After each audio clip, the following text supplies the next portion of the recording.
नमस्ते। स्वागत है आपका हमारे इस चैनल पर।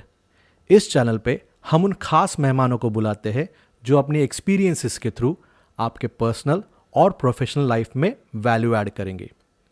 तो आज के जो हमारे गेस्ट है वो है Mrs Purnima Upasani. She is a principal by profession but bike riding is her passion. She is a dancer, a pet lover and a social activist too. अगर एक लाइन में कहे तो she is a perfect example of modern Indian women.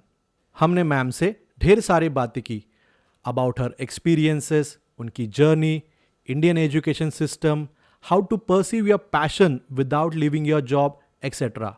So please watch this episode till the end. और हाँ, अगर channel पे नए हैं तो सब्सक्राइब करना ना भूलें।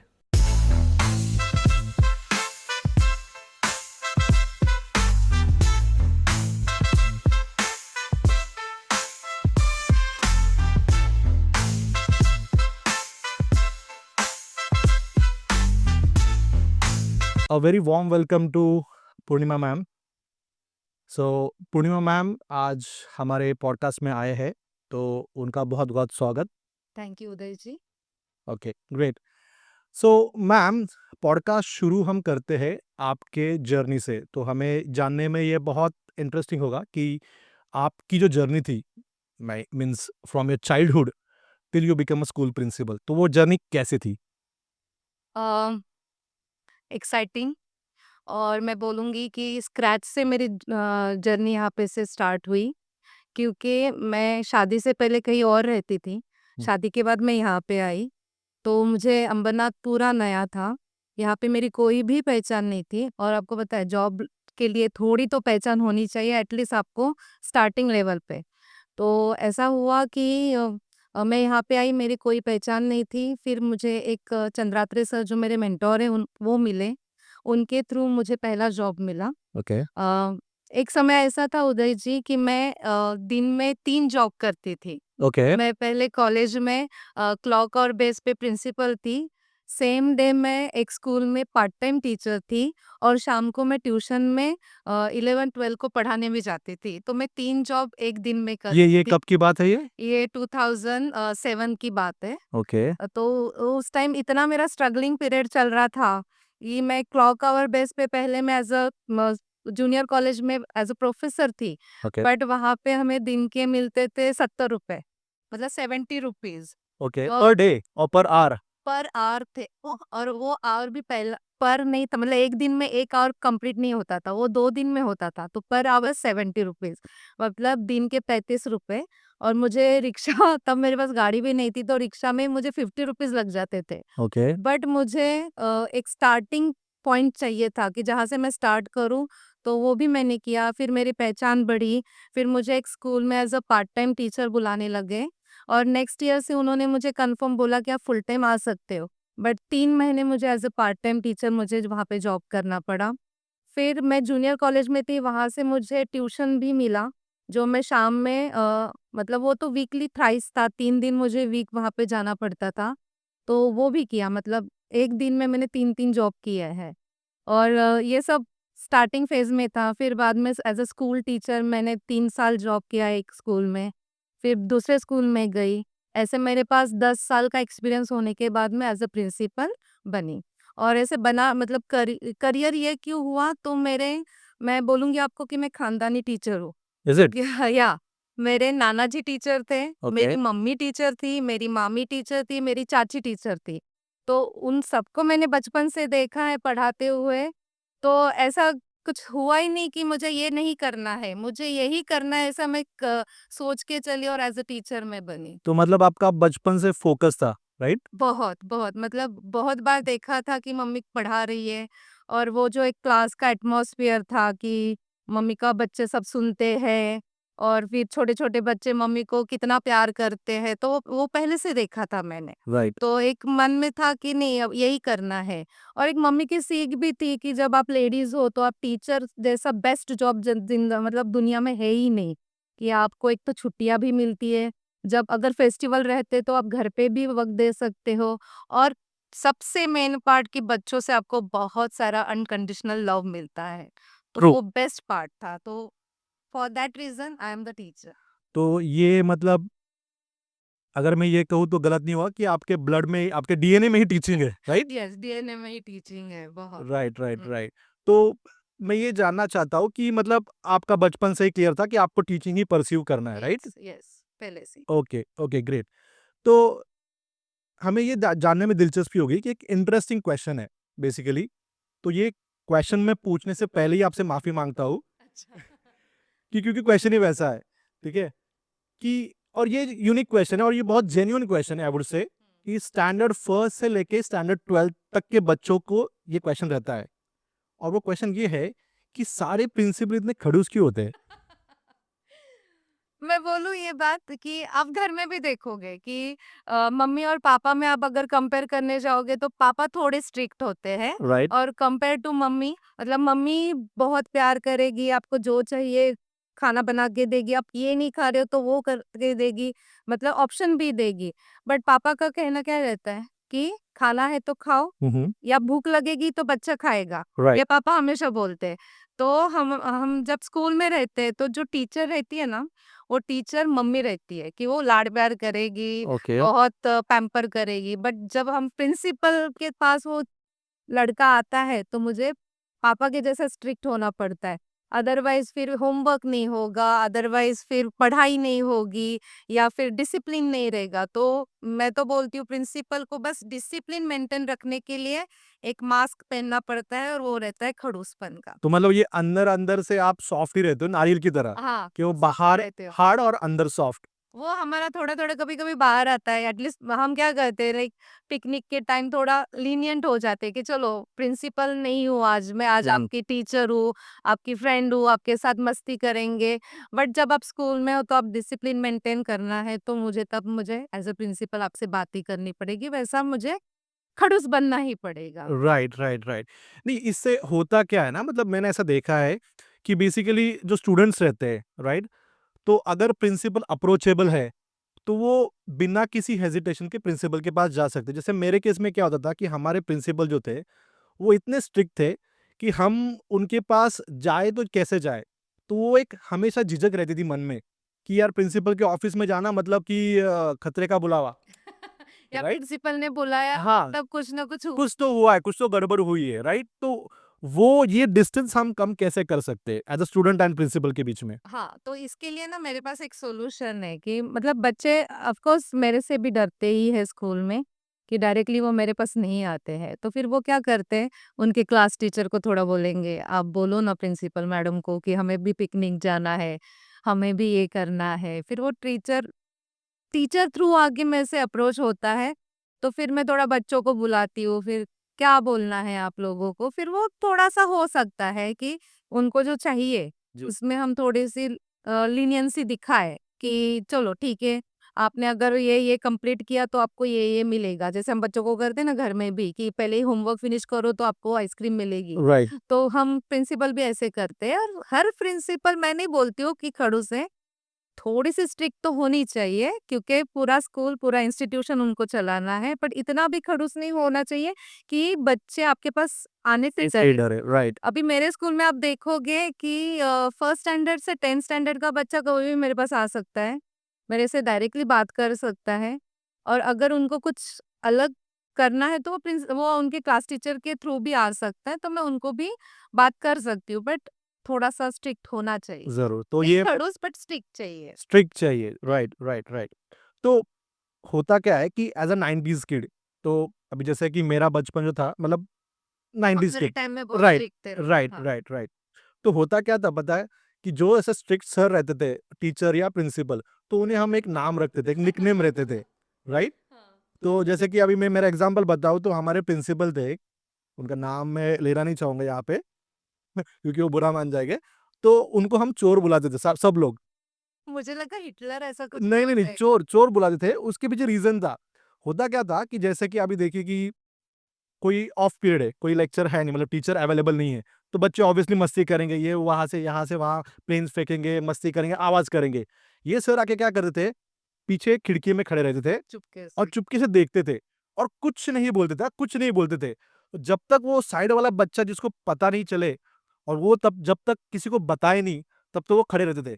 और फिर जब एक सब एक टाइम सबको पता चल जाए तो सब शांत हो जाते थे, फिर वो अंदर आते थे और जो जो उन्होंने नोटिस किया है उन सबको बाहर बोला कि ये मारते थे ना, कि इसलिए हमने उनका नाम चोर रखा था, क्योंकि चोरों की तरह आंखें देखते थे।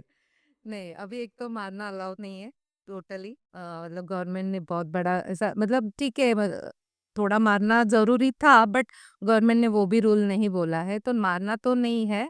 बट अभी पहले पहले हमारे टाइम में हम ऐसे सब्स्टिट्यूशन नहीं लगाते थे। अब उसके ऊपर हमने इलाज निकाला कि अगर पता है मस्ती कब करते हैं, टीचर नहीं है तो। अगर आज समझो XYZ टीचर एब्सेंट है, तो हम उनका सब्स्टिट्यूशन लगा देते कि वो क्लास बिना टीचर का रहे ही नहीं। ओके। तो उतनी मस्ती कम हो गई, तो प्रिंसिपल का थोड़ा-सा कम हो गया और ध्यान देना। बट हाँ, कोई हिटलर बुलाता है, अभी आप चोर बोल रहे थे, कोई और कुछ और नाम देता होगा, आपको मुझे आपको तो नहीं मिला है या मुझे पता नहीं ये है कि आपको अगर पता मुझे नहीं दिया रहेगा है। शायद। शायद मुझे पता नहीं, ये पॉडकास्ट के बारे बाद सोच देखती हूँ, पूछती हूँ बच्चों ने मुझे कुछ नाम दिया है क्या, तो मुझे तो अभी तक नहीं आया है ऐसा सुनने में। होपफुली आपको कोई नाम नहीं रखा हो, नहीं, प्लीज़, यही हम प्लीज़। पकड़ के चलते हैं। नहीं, शायद ना हो, मैं तो सोचती हूँ कि ना हो, बट पता नहीं, हो भी सकता है। नहीं, अभी तक तो आया नहीं है मेरे कान पे ये। Great, great, great. तो चलिए इसी नोट पे आगे बढ़ते हैं। सो मैम हमें ये बताइए कि आपकी लाइफ में ऐसा ट्रिगरिंग पॉइंट क्या था, या कौन से ऐसे व्यक्ति थे जिन्होंने आपको टीचिंग करियर में या टीचिंग करियर परस्यू करने में इंस्पायर किया? अ, 2 है। एक, टीचर बनने के लिए मेरी माँ ने मुझे बहुत इंस्पायर किया। मैंने जैसे आपको बताया कि मेरी जी। बैकग्राउंड ही पूरी टीचिंग में थी। और प्रिंसिपल बनने के बाद कैसे बिहेव करना है, कैसे प्लानिंग करना है, ये मेरी एक मैंने जिनके अंडर एज़ अ टीचर काम किया, वो मिसेस अर्चना जाधव मैडम, जो अभी जो खुद प्रिंसिपल हैं। तो मैंने उनके अंडर सीखा बहुत सी चीज़ें, तो मैं उनको मेरा मेंटर आइडल मानती हूँ कि जिनकी वजह से मैं एज़ अ प्रिंसिपल अभी तक 6 साल तक अच्छा काम कर रही हूँ। ओके, चलिए। सो अर्चना मैम और आपकी मम्मी को आप मम्मी क्रेडिट को देना मैं चाहोगे। क्रेडिट देती हूँ। Great, great, great. तो नेक्स्ट क्वेश्चन पे आते हैं। ये कन्फ्यूजन बहुत रहता है, इनफैक्ट मेरे मन में भी है, तो मैं सोच रहा हूँ कि कन्फ्यूजन दूर कर लूँ कि आजकल जो बोर्ड्स है, इंस्टीट्यूशंस है, अपने इंडियन एजुकेशन सिस्टम में, जैसे कि सीबीएसई हो गया, आईसीएसई हो गया, स्टेट बोर्ड हो गया, इनमें बेसिक डिफरेंस क्या होता है? मैं पहले स्टेट बोर्ड से स्टार्ट करूँगी। स्टेट बोर्ड जो है वो स्टेट रिलेटेड रहता है। लाइक आप अगर स्टेट बोर्ड के हिस्ट्री ज्योग्राफी के बुक्स देखेंगे तो उसमें हम महाराष्ट्र में रहते हैं, तो महाराष्ट्र का ज्योग्राफिकल बैकग्राउंड, हिस्टोरिकल बैकग्राउंड उसमें वो रहेगा। Okay, compare to CBSE and ICSE board थोड़ा सा सिंपल रहता है और ईज़ी रहता है बच्चों के लिए। स्टेट बोर्ड इजी रहता स्टेट है। Board easy right. रहता है ऑफ कोर्स। और अगर आपको ये महाराष्ट्र स्टेट में ही पढ़ाई करनी है आगे, तो आप स्टेट बोर्ड से पढ़ाई कर सकते हो। क्या? मतलब वो ऐसा नहीं है कि 10th के बाद भी आप स्टेट बोर्ड में ही आप कंटिन्यू कर सकते हो, अगर आपको यही स्टेट में रहकर पढ़ाई करनी है। जी। फिर दूसरा है सीबीएसई बोर्ड, जो सेंट्रल बोर्ड है। तो सेंट्रल बोर्ड में अभी आप देखोगे कि जिन स्टूडेंट को इंजीनियरिंग या मेडिकल करना है, तो उनके लिए एंट्रेंस एग्जाम देनी पड़ती है, ओके। जैसे जेई और नीट। नीट। तो जो सीबीएसई बोर्ड है, उनका ज़्यादा करके फोकस कैसे रहता है, मैथ्स एंड साइंस पे रहता है। तो कॉम्पिटिटिव एग्जाम के लिए अगर आपको जाना है, नीट एंड जेई नहीं, सिर्फ अगर बाकी के भी कॉम्पिटिटिव एग्जाम के लिए जाना है, तो आप सीबीएसई बोर्ड चूज कर सकते हो। राइट। अगर आपको इंजीनियर बनना है, डॉक्टर बनना है या मर्चेंट नेवी में जैसे आपने बोला वो करना है, तो आपका सीबीएसई बोर्ड रहेगा। तो मैथ्स एंड साइंस आपका इतना अच्छा होगा कि आप वो कॉम्पिटिटिव एग्जाम इजीली पास कर सकते हो। राइट। और थर्ड जो बोर्ड है आईसीएसई बोर्ड, जो जिनका पूरा मतलब यहाँ पे हमने सीबीएसई बोर्ड में देखा कि मैक्सिमम फोकस साइंस मैथ्स पे रहता है। बट आईसीएसई बोर्ड में ऐसा रहता है कि सब सब्जेक्ट पे वो फोकस करते हैं। और जो है कि अगर आपको इंटरनेशनल लेवल पर जाकर कुछ ग्लोबली आपको पढ़ाई करनी है, राइट। तो आप आईसीएसई बोर्ड चूज करिए। सीबीएसई को भी आप बाहर जाके आप यूज कर सकते हैं, और आईसीएसई को। बट जहाँ पे हम अगर देखा जाएगा तो स्टेट बोर्ड के बच्चे थोड़े ये कॉम्पिटिटिव एग्जाम में थोड़े पीछे हो जाते हैं, क्योंकि पूरा फोकस उनका लैंग्वेज में भी होता है, साइंस मैथ्स में भी होता है, तो उनको थोड़ा सा बर्डन होता है to prepare for the competitive exam, ऐसा ओके। होता है। ओके। सो बेसिकली आप कह रहे हो कि अगर मैं इन तीनों को रैंक करूं on the basis of easiness, तो स्टेट बोर्ड सबसे इजी, सबसे पहले इजी। सेकंड सीबीएसई और third will be ICSE. Yes. और आप फीस के बारे में भी अगर उनको रैंक करेंगे तो तो स्टेट बोर्ड की फीस कम कम, फिर सीबीएसई की फीस और फिर आईसीएसई की। एक्सपेंसिव फीस रहेगी आईसीएसई बोर्ड में। Okay okay, great. तो एक्चुअली होता क्या है ना कि मैं स्टेट बोर्ड बैकग्राउंड का हूँ, क्योंकि जब मैं स्कूलिंग कर रहा था तब मेरे ख्याल से बहुत कम सीबीएसई ऑप्शंस थे, राइट? अभी तो बहुत सारे अभी ऑप्शंस हो तो गए, राइट? तो हुआ क्या था कि एक 10th के बाद में 10th तक हर स्टूडेंट जो स्टेट बोर्ड का रहता है वो ब्रिलियंट रहता है, मतलब कि फर्स्ट क्लास डिस्टिंक्शन ऐसे लाता है। बट जैसे ही वो 11th स्टैंडर्ड साइंस लेता है, राइट, तो उसको एक कल्चरल शॉक मिलता है, जैसे मुझे खुद को मिला था। कि हुआ ये था कि यार मैंने सोचा था कि यार ये तो मुझे पढ़ाया नहीं था 10th में, राइट? ऐसा हो गया था, ये कौन सी स्टडीज है कि वो मैं डाइजेस्ट नहीं कर पा रहा था, और उसकी वजह से यूजुअली क्या होता है ना, मार्क्स बहुत कम आते हैं। कम आ जाते। स्पेशली स्टेट बोर्ड की बात कर रहा हूँ मैं। स्टेट बोर्ड के बच्चे जब सीबीए मतलब 11th-12th में जाते हैं तो उनका एक सेटबैक हो जाता है। और फिर थोड़े मतलब उनको जो लेसन्स उनको 10th में उनका सिलेबस में थोड़ा-सा डिफरेंस है, ओके, कि जो स्टेट बोर्ड का है वही सीबीएसई का नहीं है। राइट। तो और 11th-12th के जो साइंस के बच्चे हैं उनका रिलेशन सीबीएसई से सिर्फ बहुत ज़्यादा ईज़ी हो जाता है। जी। अभी मेरा खुद का बेटा जो था हुँ, वो 10th तक सीबीएसई बोर्ड में पढ़ा, ओके, और 11th-12th के लिए सीबीएसई कंपल्सरी नहीं है, मैंडेटरी नहीं है, तो उसने स्टेट बोर्ड लिया था। तो उस वो इज़िली उसने वो कैच अप कर लिया। तभी भी मैंने देखा है कि हमारे जो स्टेट बोर्ड के बच्चे हैं वो 11th-12th में जब जाते हैं तो उनको स्पेशली सिर्फ साइंस के लिए, बाकी का सब आर्ट्स कॉमर्स में इतना उनको डिफिकल्टी नहीं नहीं, आता है, राइट, साइंस में आता है। जैसे मैंने बोला सीबीएसई बोर्ड ज़्यादा फोकस करता है साइंस एंड मैथ्स मैथ्स पे। पर, तो ये सीबीएसई वाले बच्चे फिर science and maths easily grasp कर सकते हैं, और हमारे जो स्टेट बोर्ड के बच्चे थोड़े पीछे हट जाते हैं। राइट। हुँ। तो इसी से रिलेटेड क्वेश्चन है कि आप कह रहे हैं कि 2 टाइप के बोर्ड होते हैं आफ्टर 10th आल्सो, राइट? तो अगर सिविल किस बोर्ड 11th-12th रहते हैं। Is it? Yes, ICSE board भी 11th-12th का उनका अलग से बोर्ड है। ओके। हुँ। तो अगर किसी को, अगर समझो जैसे आपने कहा कि 10th तक सीबीएसई, फिर उसके बाद में 11th हम स्टेट बोर्ड से कर सकते हैं? हाँ, कौन से कॉलेज ऐसे होते हैं, मतलब? सब कॉलेजेस में वहाँ पे ये देखा नहीं जाता है कि आप कौन से बैकग्राउंड पे आ रहे हैं। आपने एसएससी पास कर ली, that is the minimum qualification. आप कौन से भी कॉलेज में 11 को एडमिशन ले सकते हैं। तो उनके स्टडीज भी अलग होते हैं? जैसे सीबीएसई 11th नहीं, हाँ, कंपेयर टू? सीबीएसई 11 का कंपेयर टू स्टेट बोर्ड 11 अलग रहेगा, ओके। अलग रहता है। ओ सिलेबस अलग ही रहेगा, और इसलिए जैसे हम 10th तक सीबीएसई का अलग सिलेबस है, 10th तक स्टेट बोर्ड का अलग सिलेबस है, और फिर जाके अगर स्टेट बोर्ड ले रहे हैं तो ईज़ी जाएगा, अगर सीबीएसई ले रहे हैं तो भी थोड़ा-सा जो स्टेट बोर्ड के हैं उनको डिफ़िकल्ट जाएगा। राइट, राइट, हुँ। Right. So basically long story short, कि जिन बच्चों को महाराष्ट्र में ही करियर करना है, right? So preferable is state board, right? एक छोटी-सी ट्रिक बताती हूँ इसमें।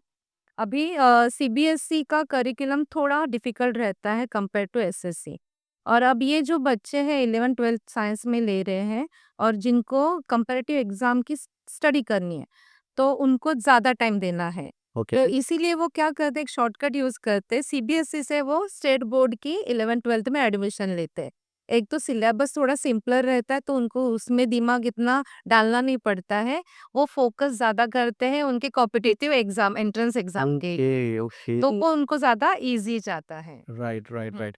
सो बेसिकली आप ये कह रहे हो कि जिन बच्चों को कॉम्पिटिटिव एग्ज़ाम देना है आफ्टर 12, जिनका मोटिव ही वो है, तो वो अगर 11-12 स्टेट बोर्ड से करते हैं तो उनको टाइम मिल जाता है। टाइम मिल जाता है, बहुत कम ओके, टाइम में वो ज़्यादा कर सकते हैं। Okay, okay. ये अच्छा कैच था एक्चुअली। हुँ, हुँ।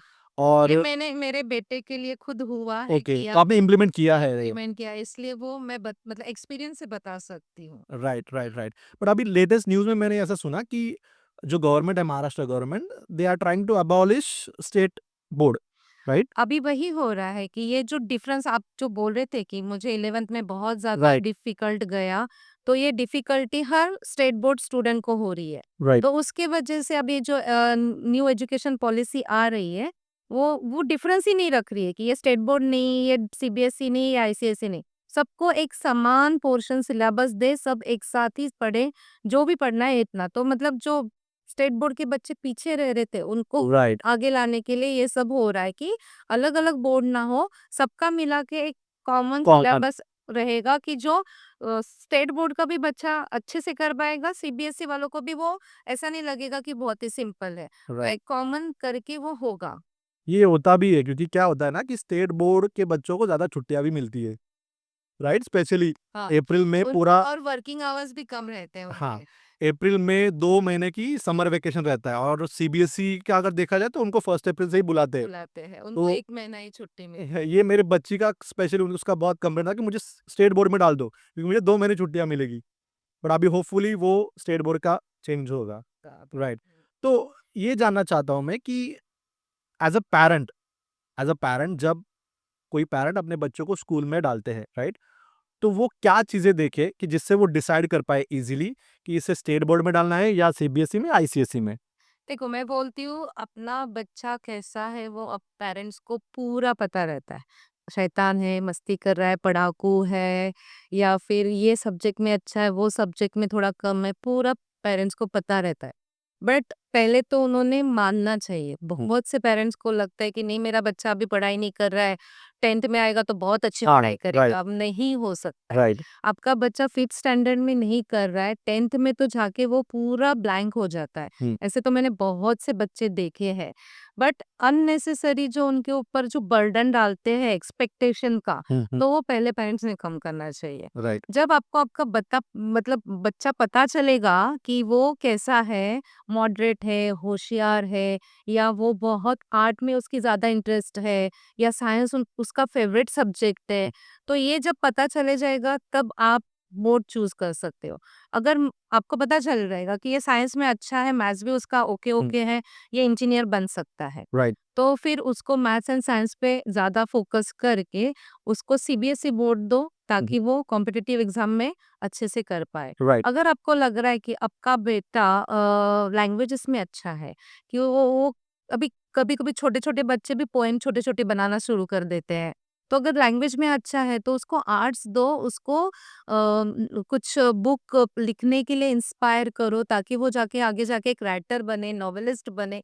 हर बच्चा इंजीनियर, डॉक्टर नहीं बनना नहीं बन चाहेगा सकता। और बनना अब भी बनना नहीं भी नहीं चाहिए। चाहिए, राइट, तो अगर कुछ अलग परस्यू करना है तो पेरेंट्स ने पहले से ही बता इवन बहुत से बच्चे रहते हैं कि आज ही मैंने मेरे एक बच्चे से बात किया कि स्पोर्ट्स डे में उसको इतने मेडल्स मिले लेकिन वो जा रहा था आ रहा था मेडल लेने के लिए बट पढ़ाई में इंटरेस्ट नहीं है। राइट, बट पेरेंट का एक्सपेक्टेशन क्या है? कि टॉप इसमें आना चाहिए, पढ़ना चाहिए। नहीं, टॉप तो नहीं बट पढ़ना चाहिए, राइट, अच्छे मार्क्स से पास होना चाहिए, टॉप या इंजीनियर बनना चाहिए या कुछ अलग करना चाहिए। क्यों? सचिन तेंदुलकर ने ऑलरेडी हमारे सामने एक एग्जाम्पल सेट करके रखा है कि नहीं पढ़ाई करना है तो छोड़ो। कोई बच्चे पढ़ाई के लिए पैदा नहीं होते हैं। राइट, जो स्पोर्ट्स में बहुत अच्छे वो स्पोर्ट्स में कर सकता है करियर। एग्ज़ैक्ट ऐसे ही ऐसा नहीं कि सिर्फ क्रिकेटर ही बनना है। क्रिकेट फील्ड में जब आप 11 जन की टीम स्टेडियम से आप देख रहे हो पिच पे है, पर वो 11 जन की टीम के पीछे 400 जन की टीम रहती है, एग्ज़ैक्ट जो उनके लिए वर्क करती है। अगर वो नहीं कर सकता तो 400 की टीम में तो आ सकता है ना, राइट, इतना तो कर सकता है ना। बट एक्सपेक्टेशन बहुत ज़्यादा रखते हैं पेरेंट्स और उसकी वजह से फिर क्या होता है बच्चों पे अननेसेसरी बर्डन आता है, टेंशन आजकल बच्चे बहुत ज़्यादा टेंशन भी लेते हैं, तो ऐसा नहीं होना चाहिए। मेरा मतलब वो है कि अलग करियर चूज़ करने के लिए आप डिसाइड करो, अब मेरा बच्चा ये कर सकता है, तो मैं उसको ये बोर्ड में डालूँगा। बहुत से आजकल ऐसा हो गया कि 10th पास होने के बाद बहुत से मैंने देखा है 95% वाले बच्चे भी आर्ट्स लेते हैं। ओके, जो हमारे ज़माने में ऐसा था कि जिसको कहीं नंबर नहीं लगा वो आर्ट्स में जाएगा। राइट, लास्ट ऑप्शन सब, लास्ट ऑप्शन जी हाँ, सबसे कि वहाँ पे ना साइंस में मिला, ना कॉमर्स में मिला तो वो आर्ट्स में रहेगा। नहीं, आजकल वैसा नहीं है। मेरी एक स्टूडेंट है वो हमारे स्कूल में टॉपर थी, राइट, फर्स्ट रैंक से आई और उसने आर्ट्स लिया क्योंकि उसको क्रिकेट में करियर करना था और उसको पता था मैं साइंस लूँगी तो मुझे फुल टाइम कॉलेज करना पड़ेगा, क्लास करना पड़ेगा, प्रोजेक्ट, मुझे मेरे टाइम नहीं मिलेगा मेरे क्रिकेट के लिए। राइट, तो उसको क्रिकेट खेलना था इसलिए उसने आर्ट्स लिया।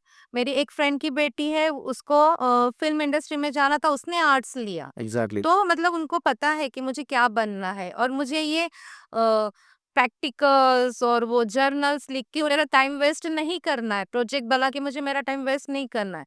तो मैं मेरा जो पसंदीदा करियर है उसमें लूँगी और मैं आगे जाके उससे रिलेटेड कुछ करूँगी। तो ग्रेट, जैसे अभी मेरा तो मानना ये है कि जिसके जो बेटे की मतलब कैपेसिटी देखकर आप उनको करियर दो और वैसा ही आप बोर्ड चूज़ करो। ठीक है, आपके बच्चों को मैथ साइंस अच्छा नहीं ना, आप स्टेट बोर्ड में डालो, कोई फर्क नहीं पड़ेगा। वो बच्चा पढ़ेगा, मॉडरेट लेवल पे पढ़ेगा, साइंस मैथ्स उसको आएगा। उसको थोड़े के जो साइंस रिलेटेड क्वेश्चन पूछोगे तो उसका आंसर दे सकता है। ना वो इंजीनियर बने पर वो पढ़ सकता है। बट अगर आप उसको बर्डन दे रहे हो कि नहीं सीबीएसई में जाना है, इतना डिफिकल्ट आपको सिलेबस ये है करना है, पढ़ाई करना है, पास होना है, अच्छे मार्क्स से से पास पास होना होना है। है, वो उसके ऊपर बर्डन मत डालो। Right, exactly. I am sure कि ये जो आपने एक्सप्लेनेशन दिया वो बहुत सारे पेरेंट्स को हेल्प करेगा। Okay, hopefully. या सो नेक्स्ट क्वेश्चन पे आते हैं कि ये जो ट्यूशन कल्चर है आजकल इंडिया में, मतलब मैं देख रहा हूँ कि पिछले 10-15 सालों में बहुत बड़ा है। इनफैक्ट फर्स्ट स्टैंडर्ड हो, आजकल तो शायद जूनियर सीनियर के नर्सरी से नर्सरी नर्सरी से। से तो ये जो ट्यूशन कल्चर है, तो वो क्यों इतना बड़ा है और उसकी ज़रूरत क्या है? मैं बोलूँ ट्यूशन कल्चर पैथेटिक है। राइट। मैं बोलती हूँ कि आप अपने बच्चों को ऐसी जगह पे ट्यूशन के लिए भेज रहे हो कि जो खुद बच्चा पढ़ रहा है अभी। मैंने ये भी सुना है कि जो 10th 12th या ग्रेजुएशन कर रहे हैं वो बच्चे भी ट्यूशंस ले रहे हैं। मतलब कि कॉलेज स्टूडेंट। कॉलेज स्टूडेंट ले रहे हैं क्योंकि उनको एक्स्ट्रा मनी चाहिए, एक्स्ट्रा होगी उनकी भी कुछ इकोनॉमिकल प्रॉब्लम्स होगी तो वो ट्यूशन लेना शुरू कर देते हैं। जिनके पास कोई भी एक्सपीरियंस नहीं है टीचिंग का वो ट्यूशन ले रहे हैं। फिर क्या करेंगे वो होम ट्यूशंस लेते हैं। अपने घर के हॉल में सब बच्चों को बिठा देंगे। जिस क्लास जो हॉल में फर्स्ट स्टैंडर्ड का भी बच्चा रहेगा, 7th का भी रहेगा, 5th का भी रहेगा, कभी-कभी 10th का भी रहेगा। राइट। इसका बुक लेंगे, थोड़ा-सा उसको बताएँगे ये कर, वो कर, उसका बुक लेंगे उसका बुक लेंगे उसको। तो ये नहीं होना चाहिए। हम ऐसा रहता था तो फिर हम स्कूल में भी एक ही क्लास में सबको बिठा के पढ़ा देते ना। Right, right. ऐसा नहीं होना चाहिए। हर क्लास के बच्चों को अलग सा अटेंशन मिलना बहुत ज़रूरी ज़रूरी है। है। और एटलीस्ट कम से कम आप ट्यूशन को भेज रहे हो तो वो 10वीं 12वीं पास बच्चा नहीं होना चाहिए। उसको थोड़ा तो एक्सपीरियंस होना चाहिए। कि जो आप पढ़ा रहे हैं वो बच्चा जो पढ़ रहा है वो करेक्ट है कि नहीं वो भी उसने चेक करना बहुत ज़रूरी है। तो बहुत सा मतलब मुझे मैं ऐसा नहीं बोल रही कि बड़े-बड़े क्लासेस में भेजो। मैं पहले तो बोलती हूँ आपको मैं बोलूँ मैंने खुद के बच्चे के बारे में भी ये एक्सपीरियंस किया है। 8th स्टैंडर्ड तक बच्चे को ट्यूशन की ज़रूरत नहीं नहीं होती है। राइट। बिल्कुल रहती नहीं है क्योंकि सब्जेक्ट भी उतने डिफिकल्ट नहीं रहते। अभी अभी कैसे हो गया है जैसे मैं जो स्कूल में हूँ वहाँ पे थोड़ा जो पेरेंट्स है इलिटरेट बैकग्राउंड से आते हैं, तो वो खुद पढ़ना नहीं जानते हैं, ओके। तो इसलिए वो ट्यूशन को भेजते हैं। और ट्यूशन टीचर क्या करती है कि उसको बोलेगी चल एबीसीडी लिख ले, वो घर का काम एक काम करके आएगी, फिर उसका बुक चेक करेगी, फिर खाना बना के आएगी, वो चेक करेगी। ये ऐसे पढ़ाई कैसे करेगा वो बच्चा? राइट। या फिर जो कोई तो ट्यूशन टीचर पूरे लेसन लिखने को बोलती है। पूरा का पूरा लेसन 1 बार नहीं, 2 बार नहीं, 5-5 बार लिखो। इससे आप क्या क्या हो सकता है? वो बच्चे को क्या दिमाग में जाएगा? राइट। वो लिखेगा, लिखेगा, लिखेगा और बाद में छोड़ देगा, बोलेगा मेरे से नहीं हो रहा है। फिर एग्ज़ैक्टली। ट्यूशन टीचर मतलब फिर ट्यूशन्स भी बार-बार बदलते रहेंगे। ये टीचर के पास 1 महीना, ये टीचर के पास 2 महीने, वो टीचर के पास, तो ऐसे नहीं होना चाहिए। एक तो 8th स्टैंडर्ड तक ट्यूशन को भेजो ही मत, ज़रूरत ही नहीं है। 9th-10th को आप 10th का प्रिपरेशन 9 से स्टार्ट होता है, इसलिए 9 से आप ट्यूशन शुरू कर सकते हैं। बट ऐसे ट्यूशन चूज़ करें कि एटलीस्ट वो जो लेने वाले हैं वो ग्रेजुएट हो, पोस्ट ग्रेजुएट हो, उसकी सब्जेक्ट रहे वो। या ऐसे भी होता है कि कोई आर्ट्स में ग्रेजुएट है और वो साइंस मैथ सिखा रहा है। ताकि अब जब मैंने आर्ट्स को मैंने लिया था एडमिशन, तभी मेरा science and math subject cut हो गया था। एग्ज़ैक्टली, हाँ। आर्ट्स में ये सब्जेक्ट है ही है नहीं। ही नहीं। तो मैं 9th एंड 10th के बच्चों को कैसे पढ़ा सकती हूँ arts and science and maths पूरा, राइट। कैसे सिखा सकती हूँ? राइट। तो ये वो भी थोड़ा एक बैकग्राउंड चेक करना चाहिए कि ट्यूशन टीचर ने क्या पढ़ी हुई है, उसके पास कौन-सी डिग्री है। वो साइंस ग्रेजुएट है, तो बराबर से वो साइंस एंड मैथ्स उसका ले सकती है। बट अगर वो आर्ट्स से है या कॉमर्स से है, तो वो साइंस नहीं ले सकती है डीप में जाके। तो 9th एंड 10th को बड़े क्लासेस में लगाओ जिसके लिए फैकल्टी रहती है स्पेशल उनकी और वही क्लास में वो बराबर से वो पढ़ाते हैं, तो ऐसे क्लासेस में डालो। 8th स्टैंडर्ड तक पैसे बचा लो ट्यूशन के, वो 9th एंड 10th में दे दो, ऐसा करो। ट्यूशन लगानी है तो और कोई बच्चा खुद से कर रहा है तो ट्यूशन का लगा के टाइम पास करने की कोई ज़रूरत नहीं। उतना वो टाइम अपने खुद सेल्फ स्टडी करेगा और बाकी का टाइम बचा हुआ वो अपने-अपने हॉबी को भी देगा। Exactly, exactly. मेरा थोड़ा-सा अलग व्यू है इससे कि मेरे हिसाब से ट्यूशन होनी ही नहीं चाहिए। क्यों, मैं आपको पू बताता हूँ। क्योंकि अभी देखिए कि मैं एज़ अ पैरेंट मैं स्कूल की फ़ीस भरता हूँ जितनी भी है, ठीक है? मेरे बच्चे को 5-6 घंटा जितना भी टाइम है ड्यूरेशन भेजता हूँ स्कूल में, राइट? तो ये स्कूल की रिस्पॉन्सिबिलिटी होनी चाहिए कि उसे सब सिखाया जाए स्कूल में ही। उसको एडिशनल आवर्स की ज़रूरत नहीं पड़नी चाहिए। क्योंकि हमने देखा फ़ॉरेन में भी आपने देखा रहेगा कि ट्यूशन कल्चर है कल्चर ही है नहीं, ही नहीं, बिल्कुल भी नहीं है। कोई भी नहीं। तो ऐसा क्यों है? आप मतलब आपके हिसाब से ऐसा क्यों है कि बच्चों को एक एडिशनल ट्यूटर की ज़रूरत पड़ती है कि ऐसा क्या होता है कि स्कूल में वो पढ़ाई हो नहीं पाती? हाँ, इसके ऊपर एक मेरे पास है कि जैसे आपने अभी पहले बोला था कि स्कूल को ज़्यादा छुट्टियाँ रहती है, हाँ, ओके? और ऐसा रहता है कि हमारे पास बहुत लिमिटेड टाइम है। आपको लगता है कि 7-8 एक मैं स्टेट बोर्ड से इसलिए मैं बता रही हूँ आपको 5.5 घंटे का टाइम हमारे पास होता है। उसमें हम अलग-अलग सब्जेक्ट को हम डिवाइड करते हैं। तो हमारे पास 8 पीरियड होते हैं या 9 पीरियड होते हैं। तो 30 मिनट्स का 1 पीरियड होता है, राइट? राइट, 30 मिनट्स के एक पीरियड में पहले 10 मिनट्स तो बच्चों को चुप बिठाने में जाते हैं। राइट, हाँ, जब मतलब टीचर को ऊपर से नीचे जाना है, नीचे से ऊपर आना है, इतना भी वो 10 मिनट तो हमारे उधर गए। फिर हम सब्जेक्ट के ऊपर आते हैं, हमें पूरा मैं ये नहीं बोल रही हूँ, पहले क्लियर करती हूँ कि ट्यूशन लगानी ही चाहिए। मैंने अभी आपको बोला कि 8th स्टैंडर्ड तक ज़रूरत ही नहीं है। पर ये जो 20 मिनट्स हमको मिलते हैं, वो 20 मिनट्स में हमको बच्चों को लेसन सिखाना है, एक्सप्लेन करना है, फिर उसके क्वेश्चन आंसर हमको उनको देने हैं। कोई और बच्चा रहता है कि जिसकी पेंसिल किसी और ने ले ली, उसमें भी और 2 मिनट जाएँगे, तो ये सब करना पड़ता है। तो हमें हार्डली 15 मिनट्स मैं बोलती हूँ मिलते हैं क्लास में, एक सब्जेक्ट के लिए और एक सब्जेक्ट का एक ही पीरियड दिन में रहता है। ज़्यादा से ज़्यादा 2 रहेंगे, पर एक ही रहता है, हम मान के चलते हैं 1। तो इसमें कितना हम भी देने साइंस मैं साइंस टीचर हूँ, मैं कितना भी देने की कोशिश करूँ, तो भी थोड़ा वो कम पड़ जाता है। और अभी पेरेंट्स का एक्सपेक्टेशन क्या हो गया है कि सोनू को 20 मिले हैं ना, तो मोनू को भी 20 में से 19 तो मिलने चाहिए, नहीं तो 20 तो मिलने चाहिए। इनका एक्सपेक्टेशन बहुत ज़्यादा हो गया। फिर ये वो नहीं देखेंगे कि सोनू बराबर से लिख रहा है और मोनू मस्ती कर रहा है, वो नहीं देखेंगे। उनको लग रहा है सोनू को मिल सकते हैं, मोनो को मुझे भी मिलना चाहिए। तो वो जो एक्सपेक्टेशन फिर वो क्या करेंगे, नहीं, नहीं फिर अभी तो स्कूल में पढ़ाई नहीं करता है, तुझे मैं ट्यूशन डालती हूँ। तो ट्यूशन टीचर तेरे से एक्स्ट्रा करवाएँगे और एक है कि मतलब मानोगे नहीं बात, मम्मी को पढ़ाई नहीं लेनी है, पापा के पास टाइम नहीं है, इसलिए ट्यूशन जो कल्चर है ना इतना बढ़ रहा है हमारे इंडिया में कि मम्मी को घर के काम से, कभी-कभी मोबाइल से फुर्सत नहीं है, कभी-कभी दूसरा और कुछ किट्टी पार्टी रहती है, इसीलिए बच्चों को घर घर में बैठेंगे तो कितना तंग करेंगे। Right, right. तो किसी मतलब कुछ डाइवर्ट करने के लिए वो ट्यूशन में भेजते हैं, ऐसे बहुत सारी कि एटलीस्ट मम्मी 2-3 घंटे शांति रहे। शांति रहे, मम्मी को थोड़ा दोपहर की स्लीप मिले या ऐसा कुछ है। ट्यूशन ज़रूरी ही नहीं है, बट उनका एक्सपेक्टेशन है कि मेरे बच्चे ने भी अच्छा करना चाहिए, तो फिर वो पेरेंट्स जाते हैं ट्यूशन के लिए। मैं बोलती हूँ बहुत से मेरे खुद का बच्चा 8th स्टैंडर्ड तक ट्यूशन में नहीं गया, वो नहीं चाहता था, बोलता है मम्मी स्कूल में सिखाते हैं दूसरा, ट्यूशन टीचर सिखाती है दूसरा, मैं ये होमवर्क करूँ कि वो होमवर्क करूँ? राइट। इससे तो अच्छा मैं स्कूल का होमवर्क करता हूँ और स्कूल का रिलेटेड ज़्यादा पढ़ाई करूँगा। तो नहीं गया वो, टोटली नहीं गया, उसको 10th तक भी नहीं जाना था ट्यूशन में, बस 11th-12th वो कॉम्पिटिटिव एग्ज़ाम की तैयारी कर वो ज़रूरत है, हाँ, हाँ। गया था, मतलब वो बहुत विलिंगली गया था। जहाँ पे भी मैंने लगाए थे वहाँ के टीचर्स उसको इतने बेस्ट लगे कि वो बहुत खुश रहता था। तो ट्यूशन का ये है कि अगर एक्सपेक्टेशन थोड़ा कम करेंगे हर हुँ, बच्चे के पीछे तो ट्यूशन की ज़रूरत ही नहीं है। Exactly, exactly. I truly believe in what you are saying कि होता है कि बच्चों को जिस चीज़ में इंटरेस्ट है, वो उन्हें करने दीजिए, ना कि उन पे थोपा जाए, हुँ। राइट? ओके, तो इसी से रिलेटेड मतलब हमने ट्यूशन के बारे में बात की, हमने बोर्ड्स के बारे में बात की।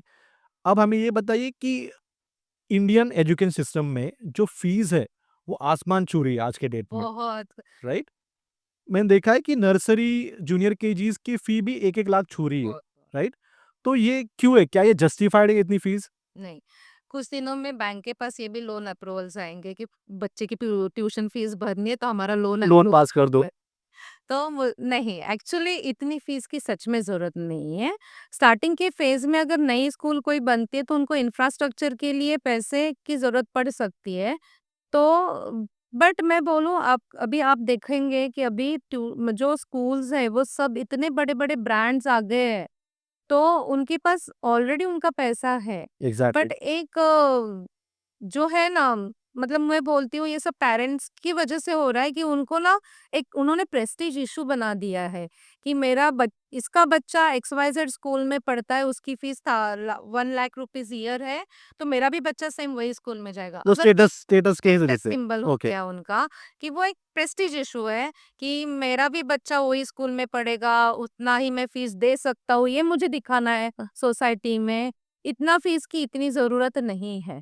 हमने मेरी जो छोटी स्कूल है उसमें भी देखा है कि हम कितने पैसे में हम स्कूल बराबर से चला सकते हैं। उनका इसमें क्या होगा, स्टाफ बड़ा होगा, स्टाफ की सैलरी देनी पड़ेगी, या फिर बड़ी बिल्डिंग रहेगी, उसका मेंटेनेंस रहेगा। बट बहुत ज़्यादा फीस का ज़रूरत स्कूल चलाने में तो इतनी नहीं लगती है। बट अभी उनको उनका नाम सोशल मीडिया पे एडवर्टाइज़ करनी है, बैनर्स बड़े-बड़े लगाने हैं, बहुत ज़्यादा शो करना है, उनका एनुअल फंक्शन बहुत बड़ा करना है, इसलिए फिर वो पेरेंट्स से पैसे लेते हैं। और पेरेंट्स को भी एक बार एंट्री कर ली, तो फिर आपको उधर से निकलने का कोई चांस नहीं। तो पेरेंट्स भी मतलब मन से दो, नहीं तो फिर विदाउट विलिंग दो, हम्म। बट दे रहे हैं। ऐसा हो रहा है अभी। चलिए। तो मैं तो बोलती हूँ ज़्यादा करके ये प्रेस्टीज इशू बना दिया है। इतना महँगा स्कूल में डालने की सच में ज़रूरत नहीं रहती है। जरूरत नहीं है आपके हिसाब आपने से। कितने सारे लोग देखे होंगे कि जो नगर पालिका, म्युनिसिपैलिटी के स्कूल से अब आकर भी बहुत अच्छे-अच्छे पोस्ट पे यस, बैठे हो। यस, यस, ये तो जिसको होता है। करना है वो कहीं से भी कर सकता है, और जिसको नहीं करना है वो कहीं भी नहीं करेगा। मैं तो बोलती हूँ बाकी के स्कूल में इतना ज़्यादा मतलब पढ़ाई के सिवा उनका एक्टिविटीज़ पे इतना फ़ोकस रहता है कि हाँ, और मैं तो बोलती हूँ पेरेंट्स का भी बहुत सारा पेरेंट्स का वर्क भी बढ़ा दिया है उन लोगों ने। ये प्रोजेक्ट बना के लाओ, वो प्रोजेक्ट बना के लाओ, ये डे सेलिब्रेट करना है, वो डे सेलिब्रेट करना है, टिफिन में इडली देना है, दूसरे दिन साबूदाना देना है। मम्मी का भी काम बढ़ गया है, पापा का भी काम बढ़ गया है। तो इतनी ज़रूरत तो है ही नहीं सच में। पढ़ाई के सिवा बाकी सब हो रहा है, पढ़ाई कम हो रही है। बट कभी-कभी पेरेंट्स को लगता है कि नहीं, हमारे स्कूल में इतनी सारी एक्टिविटीज़ हो रही है, उनको भी वही चाहिए। तो वो जा रहे हैं वो स्कूल में। तो मैम हमने सुना है कि bike riding is your passion, right? Yes. तो क्या आप बता सकते हैं कि मतलब ये पैशन आपको आप कैसे लगा, या फिर क्या है मतलब, थोड़ा डिटेल्स दीजिए इसके बारे में। अ, मैं बोलती हूँ एक 40 के बाद थोड़े ऐसा होता है कि जो लेडीज़ होते हैं उनको थोड़ा-सा एक ऐसा फ़ेज़ आ जाता है कि वो अपनी हॉबी फिर से जो पहले करना चाहती थी, रिलीव करना चाहते। रिलीव करना चाहती, फिर से नई चीज़ें करना चाहती हूँ। तो मैंने बाइक राइडिंग बहुत लेट सीखा, मैं एट द एज ऑफ 42 मैंने वो सीखा इज है। इट? यस। मुझे कार एंड स्कूटी वो सब चलाना आता था। तो बस बाइक हमेशा मैं देखती थी कि वो गोरेगांव में जो स्वागत यात्रा होती थी, वहाँ पे बहुत सारी लेडीज़ बुलेट चलाती है। तो एग्जैक्टली। वो फ़ोटोज़ हमेशा पेपर में देख के ना, अरे यार! क्या मस्त लग रही है, ऐसा मेरा रहता था। तो मैंने वो देखकर मैं जो पहले कॉम्प्लेक्स में रहती थी, वहाँ पे एक लड़का था मेरे ही बिल्डिंग में। तो मैंने बोला कि मुझे सिखाएगा क्या? उसके पास बाइक थी। तो बोलते हैं, आंटी आपको सच में सीखना है? तो मैं बोली, हाँ, मुझे सीखना है। तो उसने मुझे 1 दिन 1 दिन में सिखा दी, 2-3 दिन मैंने प्रैक्टिस किया, फिर मैं बराबर से चलाने लगी। आपकी खुद की बाइक थी? नहीं, मेरे पास बाइक नहीं थी। ओके। उसकी ही बाइक पे मैंने सीखा, उसकी बाइक 2-3 दिन चलाई, और एवेंजर बाइक थी, थोड़ी-सी हाइट में कम है, तो मुझे बहुत कंफर्टेबल लगी, मुझे बहुत अच्छी लगी। तो फिर उस साल मैं अंबरनाथ में जो स्वागत यात्रा हुई, तब मैं बाइक लेकर गई। और फिर वो बाइक चलाते हुए जो फीलिंग आ रही थी ना, एक अलग-सी फीलिंग थी, वो मुझे बहुत पसंद आई। मैंने तब ठान लिया अभी मुझे राइडिंग करनी ही है करके। फिर उसके कुछ दिनों के बाद मैंने मेरी खुद के पैसे से बाइक ली, लोन पे ली। मैं बोली मैं लोन पे ही लूँगी, इतना तो डायरेक्टली नहीं ले सकती हूँ। फिर बहुत, बहुत मज़ा आता है। मैं सबको वही बोलती हूँ कि by profession I am principal, but by passion I am rider. Right. और जो एक बचपन से था कि मस्त बाइक पे घूमेंगे यहाँ-वहाँ, तो वो मैं अभी फुलफिल कर रही हूँ, मेरे ऑल ड्रीम्स। तो बहुत मज़ा आता है बाइक राइडिंग करने में। तो ये आपका ऐसा कोई ग्रुप है मतलब बाइकर्स का? हाँ, मेरे एक तो ऐसे बहुत सारे प्रोफ़ेशनल ग्रुप है कि जो एक टूर ऑर्गेनाइज़ करते हैं, एक जगह अनाउंस करते हैं और उससे उसके लिए कुछ अमाउंट वो ये करते हैं। वो अमाउंट देके हम उसके साथ जाना है, पेट्रोल का खर्चा हमारा रहता है। राइट। तो वी पे फॉर आवर पेट्रोल बट उन्होंने जो वो ऑर्गेनाइज़र जो रहते हैं वो वहाँ पे स्टे का, खाने का हमारा सब ये व्यवस्था करते हैं और हम 50-60 ग्रुप राइडर्स हम साथ में जाते हैं। फिर उनका बैकअप व्हीकल भी होता है। उनके पास मैकेनिक भी रहता है, फर्स्ट एड भी रहता है, अगर किसी का एक्सीडेंट हुआ राइट। या कुछ गाड़ी खराब हुई या कोई वेल फील नहीं कर रहा है, तो हम उनकी गाड़ी में आते हैं और उनका मैकेनिक हमारी गाड़ी चलाते हुए आता है। ओके। तो वैसे भी बहुत प्रोफेशनल ग्रुप्स है, उनके साथ भी मैंने किया है और मैं बोलना चाहूँगी कि ऐसे लेडीज़ के ही ग्रुप है कि जिनके साथ मैं राइडिंग करती हूँ। बहुत से ग्रुप है, ऑल लेडीज मतलब? All ladies, okay. उसमें कोई भी मेल्स नहीं रहता है, ना मार्शल्स ना कोई भी पीछे आपके रहेगा, ना ही ग्रुप लीडर आपका जेंट्स रहेगा। ग्रुप लीडर भी गर्ल रहती है और जो मार्शल जो बीच में घूमते रहते हैं, वो भी गर्ल्स रहते हैं और टेल पे भी गर्ल्स ही रहती है। ओके। तो ऐसे मैं नाम लेना चाहूँगी कि मैं बाइकर बेब्स जो ग्रुप है, उसकी मैं एक मेंबर हूँ और हम साथ में बहुत सारे राइड्स करते हैं ये साथ। बाइकर बेब्स जो है वो ग्रुप बेसिकली कहाँ का है? बॉम्बे का है, थाना के एक्चुअली मुंबई का ग्रुप बोल सकते हैं उसको हम और जिसमें बहुत सारे मेंबर्स थाना से है, मुंबई से है, नवी मुंबई से है। हमारा एक सेंट्रल मीटिंग पॉइंट रहता है थाना, हम्म। बोल सकते हो। थाना में कभी हम मिलते हैं और फिर वहाँ से हमारी राइड चालू होती है। तो ये कितनी फ्रीक्वेंटली आप वेंचर्स पे जाते हो ऐसे? जनरली हमारा तो मैं तो हर बार नहीं जा सकती हूँ क्योंकि स्कूल का कुछ टाइमिंग अगर मैच नहीं होता है तो but generally once a month हमारा रहता ही है ओके। कि first Sunday of the month जो भी मंथ रहेगा उसके फर्स्ट संडे को हमारी राइड जाती है। ओके। ओके। ग्रेट ग्रेट हम्म। कि आपने अपने पैशन को जिंदा रखा है। ये एक इंस्पायरिंग चीज है। मैं बोलती हूँ मैं ये सैटरडे संडे का इंतजार करती हूँ एक्चुअली सगळे सब भी करते हैं बट मैं इसलिए करती हूँ कि मुझे जैसे मैं गाड़ी में पेट्रोल भरती हूँ वैसा ये मेरा पेट्रोल रहता है कि मैं पूरा हफ्ता काम कर सकूँ राइट। सैटरडे संडे को मैं राइड करूंगी और पूरा हफ्ता मैं बाकी का काम करूंगी तो मेरा सैटरडे संडे रिजर्व रहता है। घर वाले भी पूछते कि ये सैटरडे संडे तेरा क्या प्लान है कब कहाँ जाना है तो सैटरडे संडे जनरली मैं आपको घर पे मिलूंगी ही नहीं। तो ये आप ये मैनेज कैसे करते हो क्योंकि as I know that you are a principal by profession, you are a mother, you are a wife too, right? तो ये सब मैनेज कैसे करते हैं आप? जनरली मुझे स्कूल को second and fourth Saturday holidays रहता है हम्म। तो हमारा प्लान ऑलरेडी रहता ही है कि सैटरडे संडे हम एडजस्ट करते हैं और बाकी के अगर मैं मंथ मंथ में से 2 या 3 तो राइड रहती है। मेरे बहुत से फ्रेंड्स हैं अगर मैं वो लेडीज ग्रुप के साथ नहीं जा रही हूँ तो अंबरनाथ में भी मेरे ऋषि नाम के एक फ्रेंड है उनके साथ एक कल्याण में अश्मिता और हमारी प्रियंका तो हमारा एक यहाँ का एक ग्रुप है ओके। छोटा सा अंबरनाथ का? अंबरनाथ जी। या और उल्लासनगर कल्याण जो हमारे यहाँ से हम अगर करजत साइड जा रहे हैं तो हम हमारे ग्रुप के साथ ये जाते हैं तो फिर हमारा ग्रुप हम वहाँ पे हम राइड को जाते हैं तो हमारा प्लानिंग तो पहले से ही रहता है और जब ऐसे मेजर हॉलीडेज है like Diwali vacation Christmas vacation उस लॉन्ग वीकेंड, हाँ। ब्लॉक वो तो हमारे 6 महीने पहले ही प्लानिंग हमारे डन रहती है कि ये क्रिसमस वैकेशन में हमको ये करना है। ओके। हुँ।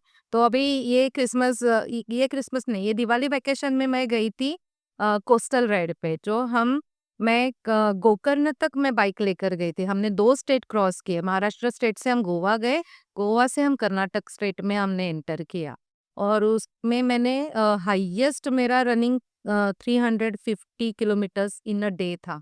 जी। सबसे लॉन्ग स्ट्रेच मेरा ये था, ओके। अभी तक का। और जैसे बाइकर्स का ड्रीम रहता है कि लद्दाख जाना है, तो मैं I am planning for that in the month of June. Great great great, हमारे बेस्ट विशेस है आपके साथ। Thank you so much, thank you. Great. तो चलिए, हमने बहुत सारी बातें की regarding boards, regarding school fees. तो अब हमें ये बताइए कि अगर कोई एक एस्पायरिंग टीचर है, जैसे कि कोई एक स्टूडेंट है 10th 12th में भी, राइट? उनको टीचर बनना है, तो आज के डेट में प्रोसेस क्या है? टीचर बनना है तो आपको पहले ये ध्यान में रखो कि आपको कौन-सा टीचर बनना है।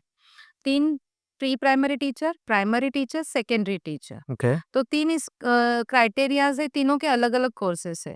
अगर सिर्फ़ आपको प्री प्राइमरी मतलब नर्सरी, जूनियर, सीनियर छोटे बच्चों को ही सिखाना है, तो आपको मोंटेसरी या ईसीसीएड ये 2 कोर्स में से आपको करना पड़ता है। दोनों का जो ड्यूरेशन है 6 मंथ से लेकर 2 इयर्स तक का है और फीस कम रहेगी। ओके तो ये आप करके आप as a Montessori teacher, as a pre primary teacher आप पढ़ा सकते। ये 10th के बाद होता है या 12th के बाद? इसके लिए कम से कम 12th चाहिए आप। कम से कम 12th 12th ओके चाहिए और 12th कोई भी फील्ड से, साइंस, मैथ्स। नो मैटर ठीक है तो 12th के आगे आपको ये मोंटेसरी कोर्स करना है। बहुत सारी लेडीज़ तो ऐसा होता है कि ग्रेजुएशन के बाद भी करती है, तो जिनको घर के बाहर ज़्यादा देर काम नहीं कर सकते, तो वो मोंटेसरी टीचर बन सकते हैं, क्योंकि वो जो वर्किंग आवर है वो 3 घंटे का ही है। वो 3 घंटे बच्चों को पढ़ाना है, एक जाने-आने का 1 घंटा समझ लो आप, कम कम ड्यूरेशन में आप बाहर भी घर से निकल सकते हो और बच्चों को आप पढ़ा भी बच दे सकते हैं। सकते हो राइट तो ये हो गया प्री प्राइमरी। फिर नेक्स्ट आता है आपका डीएड। डीएड के लिए भी सेम 12th पास होना चाहिए, मिनिमम परसेंटेज 50% तो कम से कम चाहिए। ये अगेन ये उसमें 12th में 12th में, राइट और अगेन उसमें भी थोड़ा ये है कि आप कैटेगरी से हो तो उसमें और थोड़ा कम परसेंटेज रहता है, तो भी राइट आपको एडमिशन मिल सकती है, but for open it is 50% minimum. ये डीएड का जो कोर्स है वो 2 साल का कोर्स है आफ्टर 12th। तो ये 2 साल का कोर्स आप कर सकते हैं और आप as a primary teacher primary हमारे यहाँ पे महाराष्ट्र में फर्स्ट स्टैंडर्ड से लेकर 8th स्टैंडर्ड तक हम प्राइमरी मानते प्राइमरी हैं। तो ये स्टैंडर्ड के लिए आप सिखा सकते हो। तो डीएड फर्स्ट हो गया मोंटेसरी, सेकेंड हो गया डीएड जो diploma in education, then third जो आता है बैचलर इन एजुकेशन, बीएड बोलते हैं हम जिसे। तो ये बीएड जो रहता है वो आफ्टर ग्रेजुएशन आप 2 साल में कर सकते हैं, या फिर अभी नया निकला है, जब मैंने किया था वो ग्रेजुएशन के बाद 1 साल का कोर्स था। ओके अभी वो ग्रेजुएशन के बाद 1 साल का आप कर सकते हो, या फिर 12th के बाद आप 4 साल का कर सकते हो। ओके तो ईदर 4 years आफ्टर 12th हाँ, और ग्रेजुएशन करो 1 ईयर आफ्टर ग्रेजुएशन। ओके हुँ, ओके और बीएड के लिए आप 9th, 10th, 11th, 12th standard को पढ़ा सकते हो। ओके आफ्टर बीएड स्टैंडर्ड जो आपका क्वालिफिकेशन है उसके हिसाब से आप स्टैंडर्ड आपको मिलेंगे। लाइक मोंटेसरी है तो आपको सिर्फ प्री प्राइमरी मिलेगी। आपने अगर डीएड किया है तो आपको सिर्फ प्राइमरी में ही आपको सिखाना है, और आपने बीएड किया है तो आपको 9, 10th, 11th, 12th को आप सिखा सकते हैं। राइट फिर बीपीएड भी है, जिसको फिजिकल जैसे हमारे पीटी टीचर हम बोलते हैं, तो फिजिकल इंस्ट्रक्टर अगर बनना है तो आपको बीपीएड करना है। तो वो भी ग्रेजुएशन के बाद आप बीपीएड कर सकते हो, वो भी 1 साल का 2 साल का कोर्स है कोर्स अभी।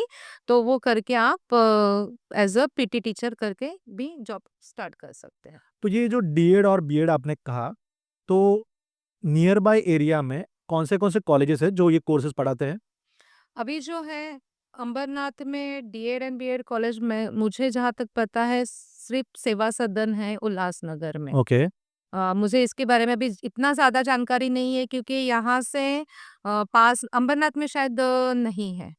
ओके तो पास में जो हमारा है वो सेवा सदन सेवा सदन उल्लासनगर उल्लासनगर में हुँ, ओके ओके तो वहाँ पे ये कोर्सेज कोर्सेज़ अवेलेबल है अवेलेबल है। ओके ठीक है तो चलिए बीएड कर लिया या डीएड कर लिया अभी जो स्टूडेंट है जो बीएड या डीएड पास आउट स्टूडेंट है उनको जॉब हंट कैसे करना होता है गवर्नमेंट जॉब के लिए आप अगर जा रहे हो तो अभी एक 2-3 साल से एक टेट नाम की एग्ज़ाम कंपल्सरी कर दी है। टेट टेट टेट एग्ज़ाम जो है टीचर्स के लिए कंपल्सरी है, गवर्नमेंट जॉब के लिए अप्लाई करने के लिए ही। और टेट की जो परसेंटेज है आपके, उसके ऊपर ही आपको गवर्नमेंट जॉब लगेगी। उसमें भी पासिंग क्राइटेरिया है। ओके तो अगर वो पास कर लेते हैं तो ही आप जा सकते हैं गवर्नमेंट जॉब के लिए, और उसमें भी फिर ऊपर से ये है एज क्राइटेरिया है। अगर आप ओपन में से आते हैं तो आपको मिनिमम मैक्सिमम एज आपका 40 रहे चाहिए। ओके 40 के बाद आप अंडर गवर्नमेंट 40 गवर्नमेंट जॉब के लिए अप्लाई नहीं कर सकते। बाकी कैटेगरीज में थोड़ा उससे ज़्यादा है, बट गवर्नमेंट जॉब के लिए आपको टेट एग्ज़ाम पास होना बहुत तो ज़रूरी ये क्या एमसीक्यू एग्जाम रहती है यस, एमसीक्यू टाइप एग्ज़ाम रहती है। उसमें पूरे सब्जेक्ट कवर रहते हैं, साइंस, मैथ्स, हिस्ट्री, ज्योग्राफी सब आपको लैंग्वेजेस से ग्रामर सब रहता है, एमसीक्यू टाइप एग्ज़ाम रहता है। राइट तो अगर ये एग्जाम टेट एग्जाम कोई पास करता है सो ही और she can apply for the job private government job government job sorry private में अभी तक इतना कंपल्सरी नहीं किया है टेट एग्जाम के लिए। ओके। क्योंकि गवर्नमेंट के लिए जैसे हमने क्राइटेरिया बताया कि अगर कोई पास है तो ही उनको जॉब में लेते हैं, और अभी जो नए एज ए लगे हैं 1-2 साल हो के, उनको भी अभी कंपलसरी किया है कि आपको ये टेट एग्जाम देनी है और पास होना है। अगर आप पास होगे तो आपका जॉब रहेगा, अदरवाइज आपको हाँ ओके, टेट कंपलसरी है, बट प्राइवेट में आप अप्लाई कर सकते हो। डीएड, बीएड, मॉन्टेसरी, एसीसीएड, कौन सी भी आपके पास डिग्री रहेगी तो आप प्राइवेट सेक्टर में आप कर सकते हो अप्लाई। तो अगेन कि जो प्राइवेट जॉब्स है, तो जॉब हंट करने के लिए कोई ऐसी वेबसाइट रहती है या रेफरल रहता है प्योरली? ज़्यादा करके अभी भी ओल्ड क्राइटेरिया यूज़ होता है, पेपर्स में ऐड निकलते हैं कि, या फिर अभी व्हाट्सएप पे भी आता है, या फिर जस्ट डायल में भी ये डाल सकते हैं कि ये स्कूल में इतनी-इतनी वैकेंसी है। और ज़्यादा करके तो मैं बोलती हूँ व्हाट्सएप ग्रुप में ही बहुत ये होता है आजकल। इवन अभी हमारे जो प्रिंसिपल का ग्रुप है उसमें भी बहुत सारे ऐड आते हैं कि ये स्कूल में, ये कॉलेज में ये जगह है, तो जिसको करना है तो वो सर्कुलेट अप्लाई कर होते सकते रहते हैं। हैं, अप्लाई कर सकते हैं, या फिर न्यूज़पेपर में भी। ओके, ठीक है। अभी हमें ये बताइए कि एक नॉर्मल टीचर जो है, वो प्रिंसिपल कैसे बन सकती है? इसका 2 इससे आंसर दूँगी। अगर आप गवर्नमेंट में हो, गवर्नमेंट जॉब है, तो आप पक्का प्रिंसिपल बन सकते हैं नॉर्मल टीचर से होकर। सीनियरिटी जैसे-जैसे बढ़ेगी आपकी, ओके, आपके प्रिंसिपल रिटायर हो गए, उनके जगह पे जिसकी मैक्सिमम सर्विस हुई है, वो आगे जाके प्रिंसिपल एलिजिबल हो जाते हैं वो बाय डिफ़ॉल्ट। एलिजिबल हो जाते हैं। बट प्राइवेट सेक्टर में अगर आप एक स्कूल में एज़ अ टीचर जॉब कर रहे हो, तो it's very difficult to become a principal of that institution. There is a reason for that कि क्या होता है कि आप एज़ अ टीचर काम कर रहे हो, आपके कलीग्स टीचर्स आपके साथ हैं, हुँ। आपका हँसी-मज़ाक में आप काम कर रहे हो, या फिर मतलब आपका एक टीम बन जाता है। तो क्या होता है कि अगर मैं वही टीम का अगर किसी को लेकर किसी के उनके एज़ अ प्रिंसिपल वो हो जाता है, तो ये बाकी के टीम मेंबर में ना इतना उसके लिए रिस्पेक्ट या नहीं रहेगा। तो जनरली प्राइवेट में क्या होता है, प्रिंसिपल पोस्ट के लिए अलग से इंटरव्यूज होते हैं। ओके, तो वो जनरली ये इंस्टीट्यूशन में क्या है, जो काम करने वाला लोग है उनको नहीं बनाएंगे, ओके, क्योंकि उतना रिस्पेक्ट, उतना उनके लिए का मतलब अगर वो बोलेंगे कुछ बात, तो प्रिंसिपल जो बोलती है वो होना ही चाहिए। राइट, अगर उनमें से किसी को उठा के एक सुप्रीम पोजीशन दी जाए और वो बोल रही है कि ये करो, तो बाकी के क्या करते हैं, सुनते नहीं। राइट, तो फिर वो नहीं, वो जनरली ऐसा, इवन मेरे टाइम पे भी ऐसे हुआ कि मैं I work as a teacher in other institute, हुँ। And then I went for the interview as a principal and they selected me oh! in other school, so I become a principal in other school। Right, तो जो school में मैं काम कर रही हूँ as a teacher, वो generally हम बनाते नहीं है प्राइवेट में। पर गवर्नमेंट में तो आप सीनियरिटी से जाते हो, तो सीनियर टीचर रहता है उसको ही प्रिंसिपल बाय की डिफ़ॉल्ट पोस्ट बनाते ही है। बनाते ही है। नहीं, ये बात भी एक्चुअली वैलिड है क्योंकि होता क्या है कि कल तक हम एक साथ टिफ़िन खाते थे स्टाफ रूम में और आज ये प्रिंसिपल आज ही बन गई। प्रिंसिपल बन गई, फिर इसको ही क्यों बनाया, हाँ, मुझे क्यों नहीं, यस। और ये बड़ी आई। तो ये बहुत सी चीजें होती रहती है कि फिर वो तो वो थोड़ा क्लासेस अवॉइड करने के लिए बेटर है कि सा बाहर से किसी को मँगाएँ। वही वही। Right, okay. तो अब एक इंटरेस्टिंग क्वेश्चन पूछते हैं कि अगर आपको एजुकेशन मिनिस्टर बनाया जाए, तो कौन से सब्जेक्ट्स आप स्टूडेंट्स के करिकुलम में ऐड करोगे? पहले तो अगर मुझे एजुकेशन मिनिस्टर बनाया जाए ना, तो पहले तो मैं ये सब बैग्स है ना इतने हेवी हेवी, वो बच्चों को बोलूंगी घर पे रख के आओ। राइट, बिकॉज अभी मैंने हम अभी बहुत 20 साल से मैं ये प्रोफेशन हूँ मैं हूँ, तो अभी इतना लोड बच्चों के ऊपर है कि उन उस वो सब्जेक्ट का नोटबुक, वो सब्जेक्ट का वर्कबुक, वो सब्जेक्ट का टेक्स्ट बुक, अभी इस साल तो टेक्स्ट बुक उन्होंने इंटीग्रेटेड कर दिए हैं। तो 4 अलग-अलग टेक्स्ट बुक लेने के बजाय एक ही टेक्स्ट बुक में वो लेकर आते हैं, और बहुत बच्चों के ऊपर वो बर्डन है। और मैं थोड़ा-सा अभी ये बोलूँगी कि अगर मुझे बोला जाएगा कि कोई सब्जेक्ट ऐड करना है, तो मैं बोलूँगी हमारे जो पुराने वेद, संस्कृति जो है, भगवद गीता है, वो हमें ऐड करना चाहिए। ओके, क्योंकि अभी के बच्चे हम देखेंगे ना, थोड़े स्पिरिचुअलिटी के वहाँ पे नहीं जा रहे, वो बहुत डिस्ट्रैक्ट हो रहे हैं। उनको वेस्टर्न कल्चर, वेस्टर्न सब चीज़ें बहुत अच्छी लगने लगी है, और वो रूट कॉज़ जो हमारे इंडियन, जो हमारी भारतीय संस्कृति है, उसको वो मतलब भुला चुके हैं।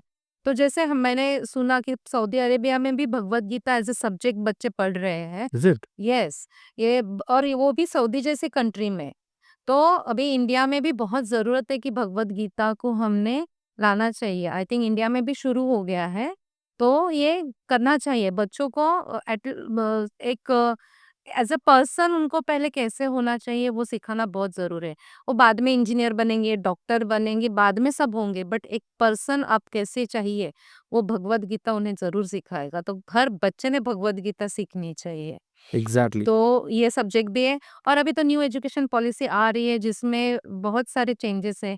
वो कब इम्प्लीमेंट हो रहे हैं हम वेट कर रहे हैं कि अभी ऐसा होगा कि बच जो बच्चे बीच में से स्कूल छोड़ते हैं तो उनके पास बस पहले जो था कि हर कोर्स का जो मिनिमम क्वालिफिकेशन हमारा 10th स्टैंडर्ड था, एसएससी था। अभी वो 8th स्टैंडर्ड तक आ गया है, तो कम से कम 8th स्टैंडर्ड आपने होना चाहिए तो आपको कोई भी बाकी के कोर्स को एडमिशन मिलेगी। फिर बाद में अभी न्यू एजुकेशन पॉलिसी में भी बहुत अच्छे-अच्छे सुझाव दिए हैं कि वो बोल रहे हैं कि आपको प्लम्बर बनना है तो आपको प्लम्बिंग की ट्रेनिंग आपको स्कूल में ही मिलेगी। इलेक्ट्रिकल बनना है तो आपको इलेक्ट्रिशियन की ट्रेनिंग भी स्कूल में ही मिलेगी। ब्यूटिशियन आप बन सकते हो तो आपका बेसिक आपके स्कूलिंग में ही हो जाएगा। तो बच्चे जो है कि जिनको नहीं सीखना है ये साइंस, मैथ्स, हिस्ट्री, ज्योग्राफी नहीं सीखना है, उनको उनकी फैमिली की मदद करनी है जल्दी से जल्दी। और कोई बड़े रहेंगे, उनके ऊपर बहुत सारी रिस्पॉन्सिबिलिटी है, तो कम से कम वो ये सब सीख के अपने पैर पे खड़े रहें। Skill based. स्किल बेस्ड और सब मतलब अर्निंग करने के लिए वो रेडी हो जाए, तो उनका बेसिक स्कूलिंग में ही हो जाना चाहिए। तो ये सब्जेक्ट तो ऑफ कोर्स आ रहे हैं, पर मैं बोलती हूँ भगवत गीता ज़रूर हर बच्चे को सिखानी चाहिए। और साथ ही साथ just to add to that point, मेरा भी ऐसा मानना है कि एटलीस्ट 5th स्टैंडर्ड तक बच्चों को कुछ भी नहीं सिखा है, सिर्फ उन्हें मैनर्स सिखाए कि कैसे खाते हैं, कैसे बैठते हैं, कैसे लोगों से बात करते बराबर, हैं। ये पॉइंट मैं भूल गई क्योंकि बहुत अभी हम देख रहे हैं कि बच्चों के टैंट्रम्स बहुत बढ़ रहे हैं, राइट। बहुत ज़्यादा। मैं इतना नहीं बोलती हूँ कि पेरेंट्स रिस्पॉन्सिबल है। कभी-कभी अभी मैं तो स्कूल में रोज़ एक 1-2 बच्चे देख रही हूँ कि रोज़ उनका कुछ बुक कंप्लीट नहीं है, कुछ टेस्ट होने वाला है, तो सडनली उनका पेट दुखने हो लग जाता है, सर दुखने लग जाता है और वो बोलते नहीं मुझे घर जाना है, घर जाना है। घर पे पेरेंट्स को फ़ोन करके पूछेंगे कि उसकी तबीयत घर पे ठीक नहीं थी क्या?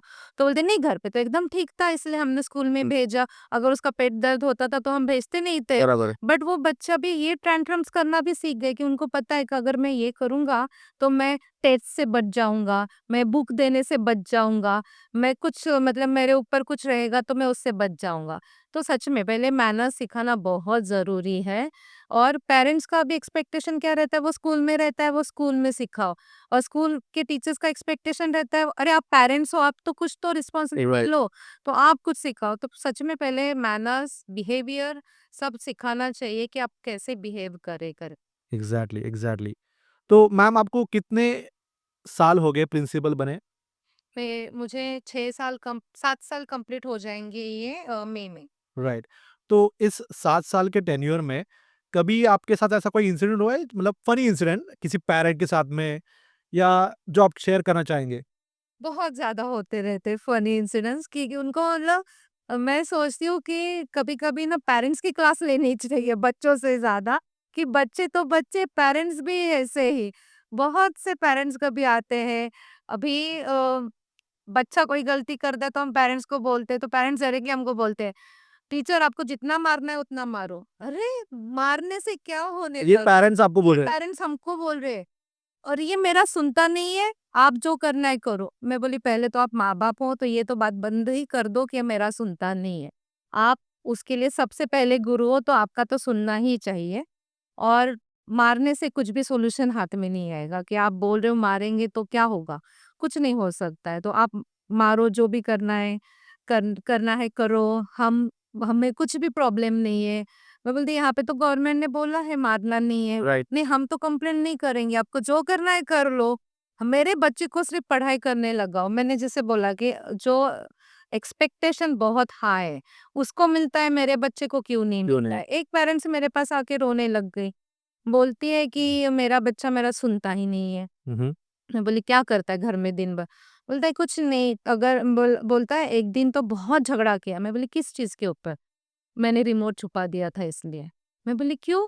वो उसको आदत है घर पे आने के बाद जो टीवी शुरू करता है वो सोने तक उसका टीवी चालू ही रहता है। फिर पढ़ाई भी वो टीवी देखकर ही करेगा, खाना भी वो टीवी देखकर ही खाएगा। तो उस दिन हमने क्या किया कि रिमोट छुपा दिया। तो उसने इतना झगड़ा किया मेरे से तो वो पेरेंट्स आके रोने लग गए। तो जो है आप बता रहे थे कि मैनर्स सिखाना राइट। बहुत ज़रूरी है, ये उसके लिए बहुत ज़रूरी है। और ये कितना बड़ा बच्चा था ये? ये 8th स्टैंडर्ड का बच्चा बच्चा 8th था। स्टैंडर्ड का? 8th स्टैंडर्ड का। मुझे लगा छोटे बच्चों को बहुत आदत रहती है, मैं भी नहीं। वही एक्सपेक्ट कर रहा था। 8th स्टैंडर्ड का बच्चा था कि जिसने मम्मी से झगड़ा किया, किस बात से? रिमोट कि के लिए। रिमोट टीवी का रिमोट मम्मी ने छुपा दिया। फिर एक स्कूल में अभी मोबाइल देख-देख के सब कल्चर बदल गया है। एक बच्ची को मेरे 4th स्टैंडर्ड की पूरी क्लास ने प्रपोज़ कर दिया। रियली? जी। 4th standard? जिनको पता भी नहीं है कि बॉयफ्रेंड गर्लफ्रेंड क्या होते हैं और एक साथ सब लड़कों ने एक साथ सब फिर लड़कों वैलेंटाइन डे रहेगा शायद। हाँ? वैलेंटाइन डे होगा उस दिन। नहीं वैलेंटाइन डे तो आने वाला है अभी। बट उनको मतलब ये पता नहीं कि अगर कोई अच्छा लगता है तो किस तरह से उसकी फीलिंग्स आपको एक्सप्रेस करनी चाहिए। बहुत बहुत अभी की जो मैं बोल रही हूँ ना, बहुत जाके आगे जाके पेरेंट्स को बहुत झेलना पड़ने वाला है कि घर पे आएँगे पेरेंट्स कि आपके बच्चे ने हम हमारे बच्चे को छेड़ा, ये यही लोग आगे जाके ये सब करते। राइट? तो और अभी से उनको ध्यान दे और ये बात हमने पेरेंट्स को बताई, तो मुझे लगा कि वो आदमी वहाँ पे उसको मारना शुरू करेगा या फिर डाँटेगा। He was very cool. अच्छा ये किया उसने? मैं बोली हाँ, ये किया। ऐसा नहीं करना चाहिए। बस उसने इतना बस लाइन बोला और वो चला गया। मुझे लगता है कि शायद उन्होंने भी बचपन में ऐसा कुछ किया। शायद। मेबी। मेबी या फिर वो गली में ऐसा रहता होगा कि जहाँ पे हाँ, उज्ज्वल हाँ। चलता है। Right, right, right. तो ये जो बात आपने कही कि ये छोटे-छोटे बच्चे लोग ऐसा कर रहे हैं, राइट? बहुत। तो ये घूम फिर के एक ही पॉइंट पे बात आती है कि स्क्रीन टाइम। हम अपने बच्चों को क्या दिखा रहे हैं, राइट? वो क्या देख रहे हैं तो parents should be aware about it कि मेरा बच्चा अच्छा स्क्रॉलिंग कर रहा है यूट्यूब पे तो क्या देख रहा है, वो क्या कंटेंट कंज़्यूम कर रहा है, उस पे ये सब चीज़ें डिपेंड करती है। देखिए बच्चे क्या होते हैं ना कि जो देखते हैं वही बोलते हैं, राइट? उन्हें कोई सिखाता नहीं है, वो इमिटेट करते हैं, चाहे वो फ़िल्मों से हो, चाहे वो यूट्यूब से हो या घर से हो, से भी है। राइट? तो वो जो बड़े करते हैं वही वो रिपीट करते हैं। एक ऐसे इंसिडेंट हुआ मेरे स्कूल में कि एक फर्स्ट स्टैंडर्ड का बच्चा दोनों बच्चों में कुछ तो हुआ तो उसने बहुत गंदी गाली दी उसको। हुँ, हुँ। तो हम सबको बहुत शौक लगा कि इतना छोटा बच्चा इतनी गाली कैसे बोल सकता है। तो उसको हमने डांटा। तो फिर उसने क्या बोला, वेरी इनोसेंटली ही आंसर्ड, हुँ, हुँ। मेरे पापा तो देते हैं ना ये गाली। तो हमें इतना मतलब उस दिन ये लगा कि कितना कॉपी कैट जिसको हम बोलेंगे, कितना इमिटेट करेंगे, कितना पेरेंट्स का देख के वो सेम वही वर्ड यूज़ कर रहा है दूसरे के लिए और उसको वो गलत नहीं लग रहा है। क्यों नहीं लग रहा है? क्योंकि पापा घर पापा पे कर रहे यूज़ कर रहे हैं। हैं। राइट। उसको लग रहा है पापा बोलते हैं मतलब वो है, अच्छा होगा। मतलब हाँ, वो वर्ड है हाँ, और वो कर सकते हैं हम। गुस्सा आने के बाद, झगड़ा आने के बाद हम वो वर्ड यूज़ कर कर सकते हैं। सकते हैं, राइट। तो वो उसने वो यूज़ किया झगड़े में।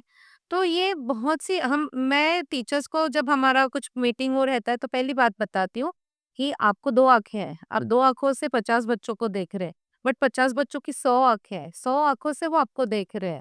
तो आपने कैसा होना चाहिए, आपने कौन से वर्ड यूज़ करने चाहिए, आपने मतलब आपके एक्सप्रेशंस, आपके हैंड मूवमेंट्स कैसे होने चाहिए, ये आपको 100 आँखें देख रही है। तो आप बहुत कॉशियसली सब करो ताकि वो बच्चा कुछ अलग यहाँ से सीखे नहीं।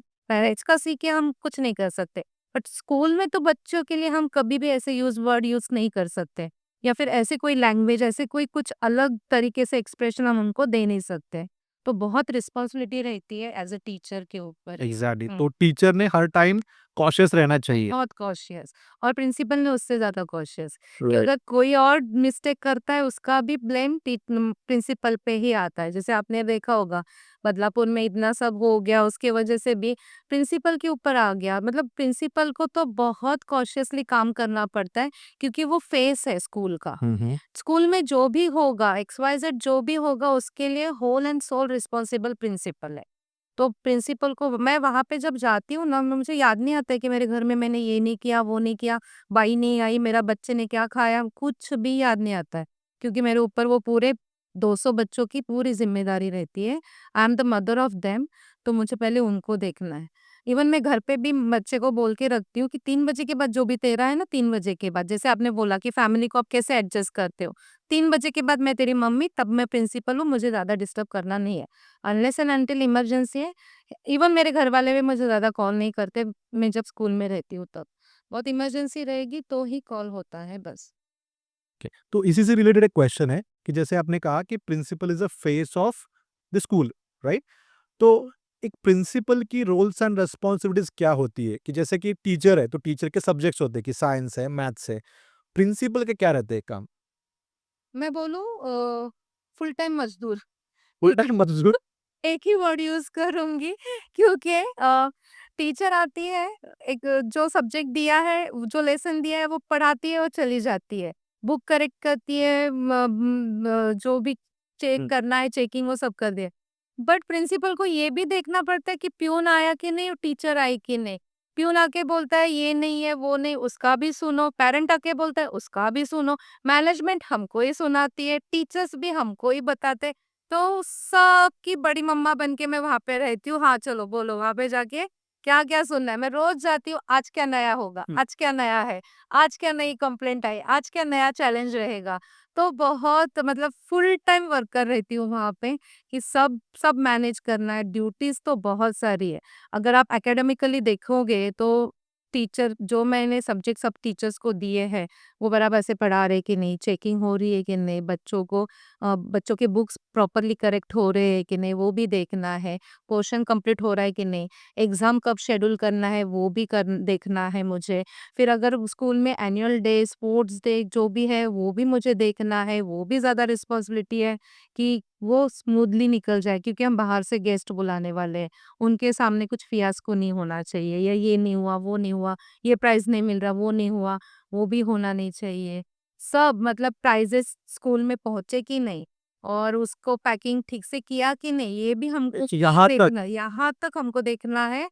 मतलब हम ड्यूटीज़ दे देते हैं, बट वो जो टीचर्स है, वो जो ड्यूटीज़ है, वो बराबर कर रही है कि नहीं, वो मुझे देखना है। ओके। तो वो भी बहुत ज़्यादा है, फिर बच्चों का वेलफेयर भी देखना है कि किसी बच्चे को कुछ तकलीफ तो नहीं, कोई कभी-कभी मतलब हमारे स्कूल में तो टच वुड अभी तक ऐसा हुआ नहीं, बट कोई कोई बच्चा अनकंफर्टेबल फ़ील तो नहीं कर रहा है, वो भी मुझे देखना पड़ता है। उनका इवन मतलब मैं बोलती हूँ सब काम, अगर कोई टीचर एब्सेंट रहेगी ना तो मैं उसकी जगह पे जाके सब सिखा भी सकती हूँ।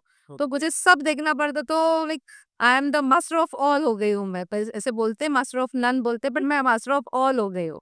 और जैसे जितनी छोटी स्कूल रहेगी ना उदय जी, उतना बहुत रिस्पॉन्सिबिलिटी रहती है और टीचर को मतलब प्रिंसिपल को तो मल्टीटास्कर होना होना पड़ता है। ये सब चीज़ें उनको देखते हैं। अब बड़े स्कूल में जाओगे तो उसमें एडमिनिस्ट्रेटर रहेगा, फिर उसमें सुपरवाइज़र रहेगा, तुम्हारा कोऑर्डिनेटर रहेगा। पर जो हमारे जैसे स्कूल है, वो छोटे स्कूल है ना, उसमें जो बॉस, जो काम करने वाला वो सब प्रिंसिपल रहता है और प्रिंसिपल को सब पता रहता है। एनुअल डे में मुझे सब पता रहता है कि मेरे ये टीचर को ये ड्यूटी है, वो कर रही है कि नहीं कर रही है, वो सब पता रहता है। कभी-कभी तो कोरियोग्राफर भी बनना पड़ता है। बहुत सी चीज़ें एक साथ करनी पड़ती है, बहुत ओके, ज़्यादा। सो मल्टीटास्कर। मल्टीटास्किंग। ओके, तो वो ये मतलब मुझे इससे वो फ़िल्म का डायलॉग याद आता है स्पाइडरमैन का कि with great power comes great responsibilities, बहुत ज़्यादा responsibilities. Right? So great power से याद आया कि क्या एक प्रिंसिपल मनमानी छुट्टी दे सकता है कि यार मेरा आज मूड नहीं है, चलो स्कूल को छुट्टी दे दो? बिल्कुल नहीं। मैं तो बोलती हूँ टीचर छुट्टी ले सकता है। प्रिंसिपल अगर बीमार भी गिरा ना तो उसको जाना पड़ेगा। थोड़ा लेट जा सकता है बट उसको जाना ही पड़ेगा। प्रिंसिपल जब बनते हो ना तो एक ही चीज़ को आपको एक बहुत अच्छी बोलूँगी मैं कि आप ऐसे बोलोगे और फटाक से काम हो जाता है। जैसे घर में नहीं होता है कभी भी, ओके। क्योंकि मुझे घर में ये डायलॉग बार-बार सुनना पड़ता है कि तू यहाँ पे प्रिंसिपल नहीं है। मुझे ऐसा होता है कि मैं वहाँ पे टड़ंग बेल बजा रही हूँ, और तो मैं जो काम बोल रही हूँ वो फटक से होके आ रहा है मेरे पास, तो घर पे तो ऐसा होता नहीं है। तो बस उतनी ही एक चीज़ है, बट प्रिंसिपल कभी भी छुट्टी नहीं ले सकता है, मनमानी छुट्टी तो कभी भी नहीं ले नहीं, सकता है। आप नहीं ले सकते बट आप क्या छुट्टी डिक्लेयर कर सकते हो कि यार आज सबको छुट्टी, जाओ घर पे? बिल्कुल नहीं, वो तो हो ही नहीं सकता। गवर्नमेंट के रूल है एक्चुअली 2 छुट्टियाँ प्रिंसिपल के अंडर आती है, मतलब स्कूल मैनेजमेंट के अंदर आती है कि आप दे सकते हो। बट उसके लिए भी आपको अप्रूवल आना चाहिए। आपको मतलब हम जब काम करते हैं प्राइमरी लेवल पे, तो पंचायत समिति से हमको अप्रूवल लेना पड़ता है ओके। कि ये इंसिडेंट्स के वजह से हमारे स्कूल को छुट्टी रहेगी करके। वो अप्रूवल होके आया तो ही, न तो आज चलो छुट्टी मजा करो, आज पार्टी मेरा करो। बर्थडे, आज प्रिंसिपल का बर्थडे, जाओ सब लोग घर पे जाओ। प्रिंसिपल के बर्थडे के दिन भी प्रिंसिपल को वहां पे जाना पड़ता है कि नहीं, छुट्टी कभी भी नहीं ले सकते। ये सही, अभी तो ऐसा रूल है ही नहीं। Okay okay.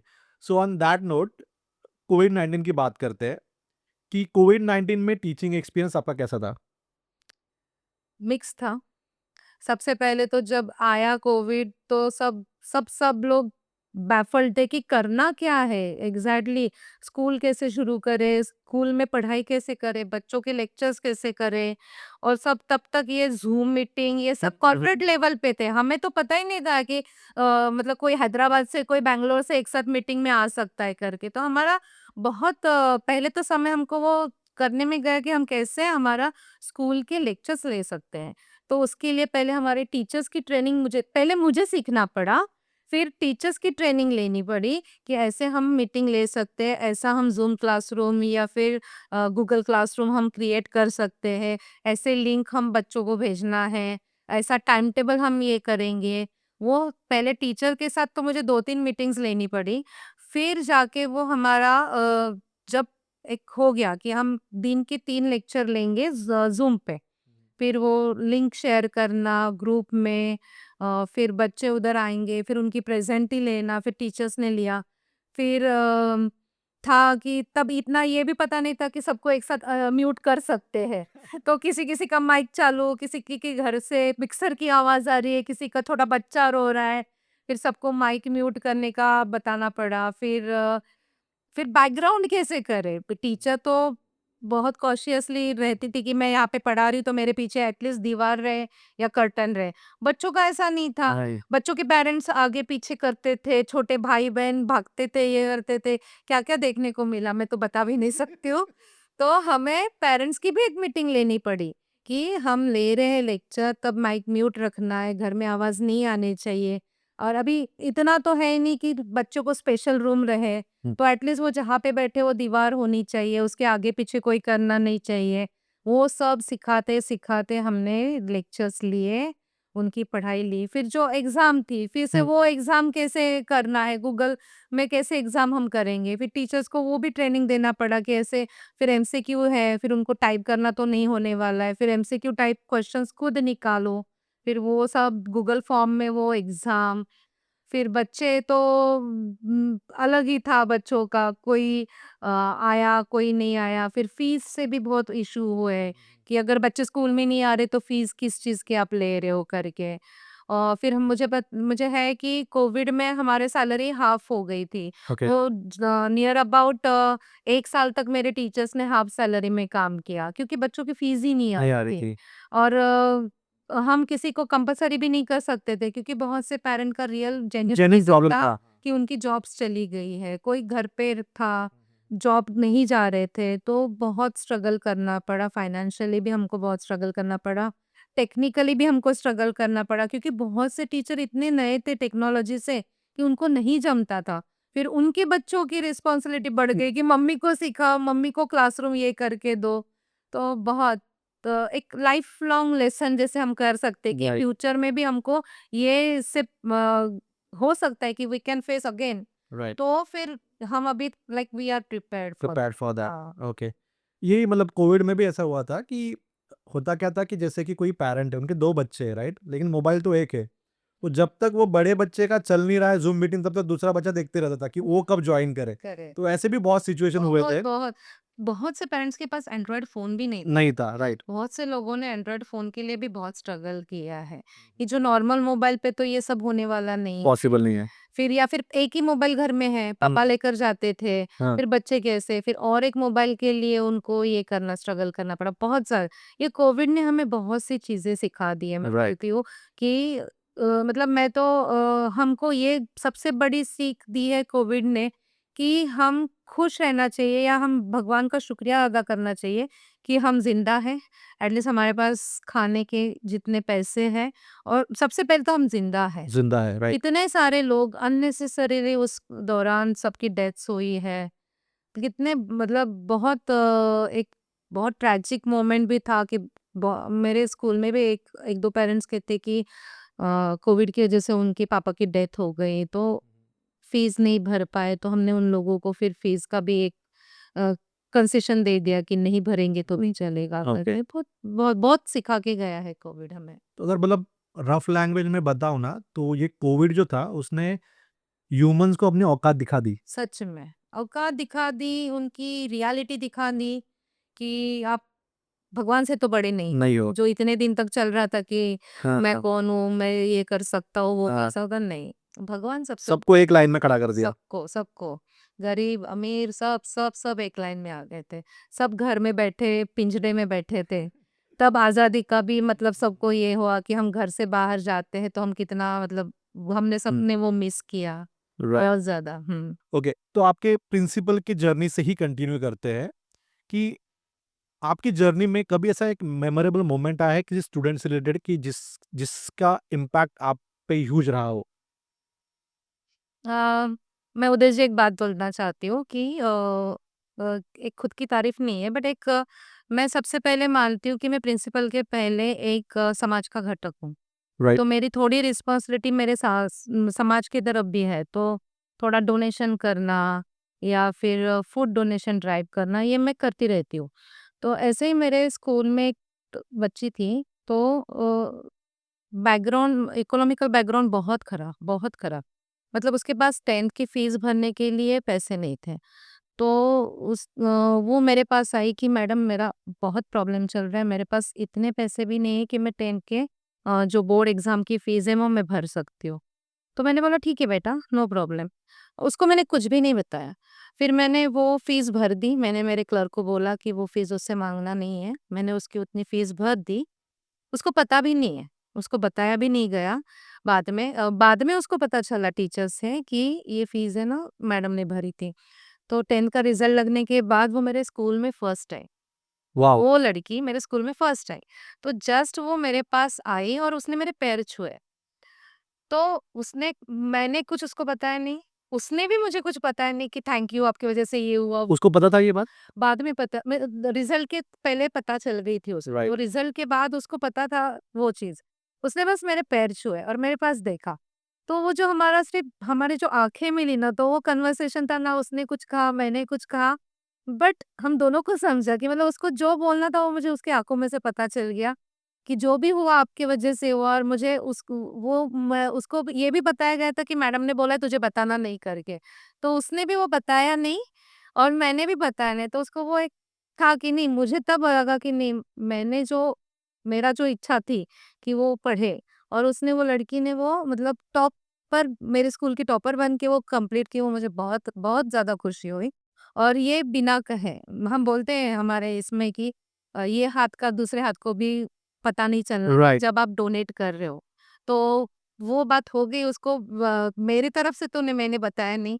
बट उसको पता भी चल गया कि मैं मुझे मेरे मैडम की वज़ह से मेरा ये सब हो पाया और अभी भी वो अच्छा कर रही है और मैं कम एक 1-2 जनों की भी मैंने और फ़ीस भरी है कि जिनको पॉसिबल ही नहीं है।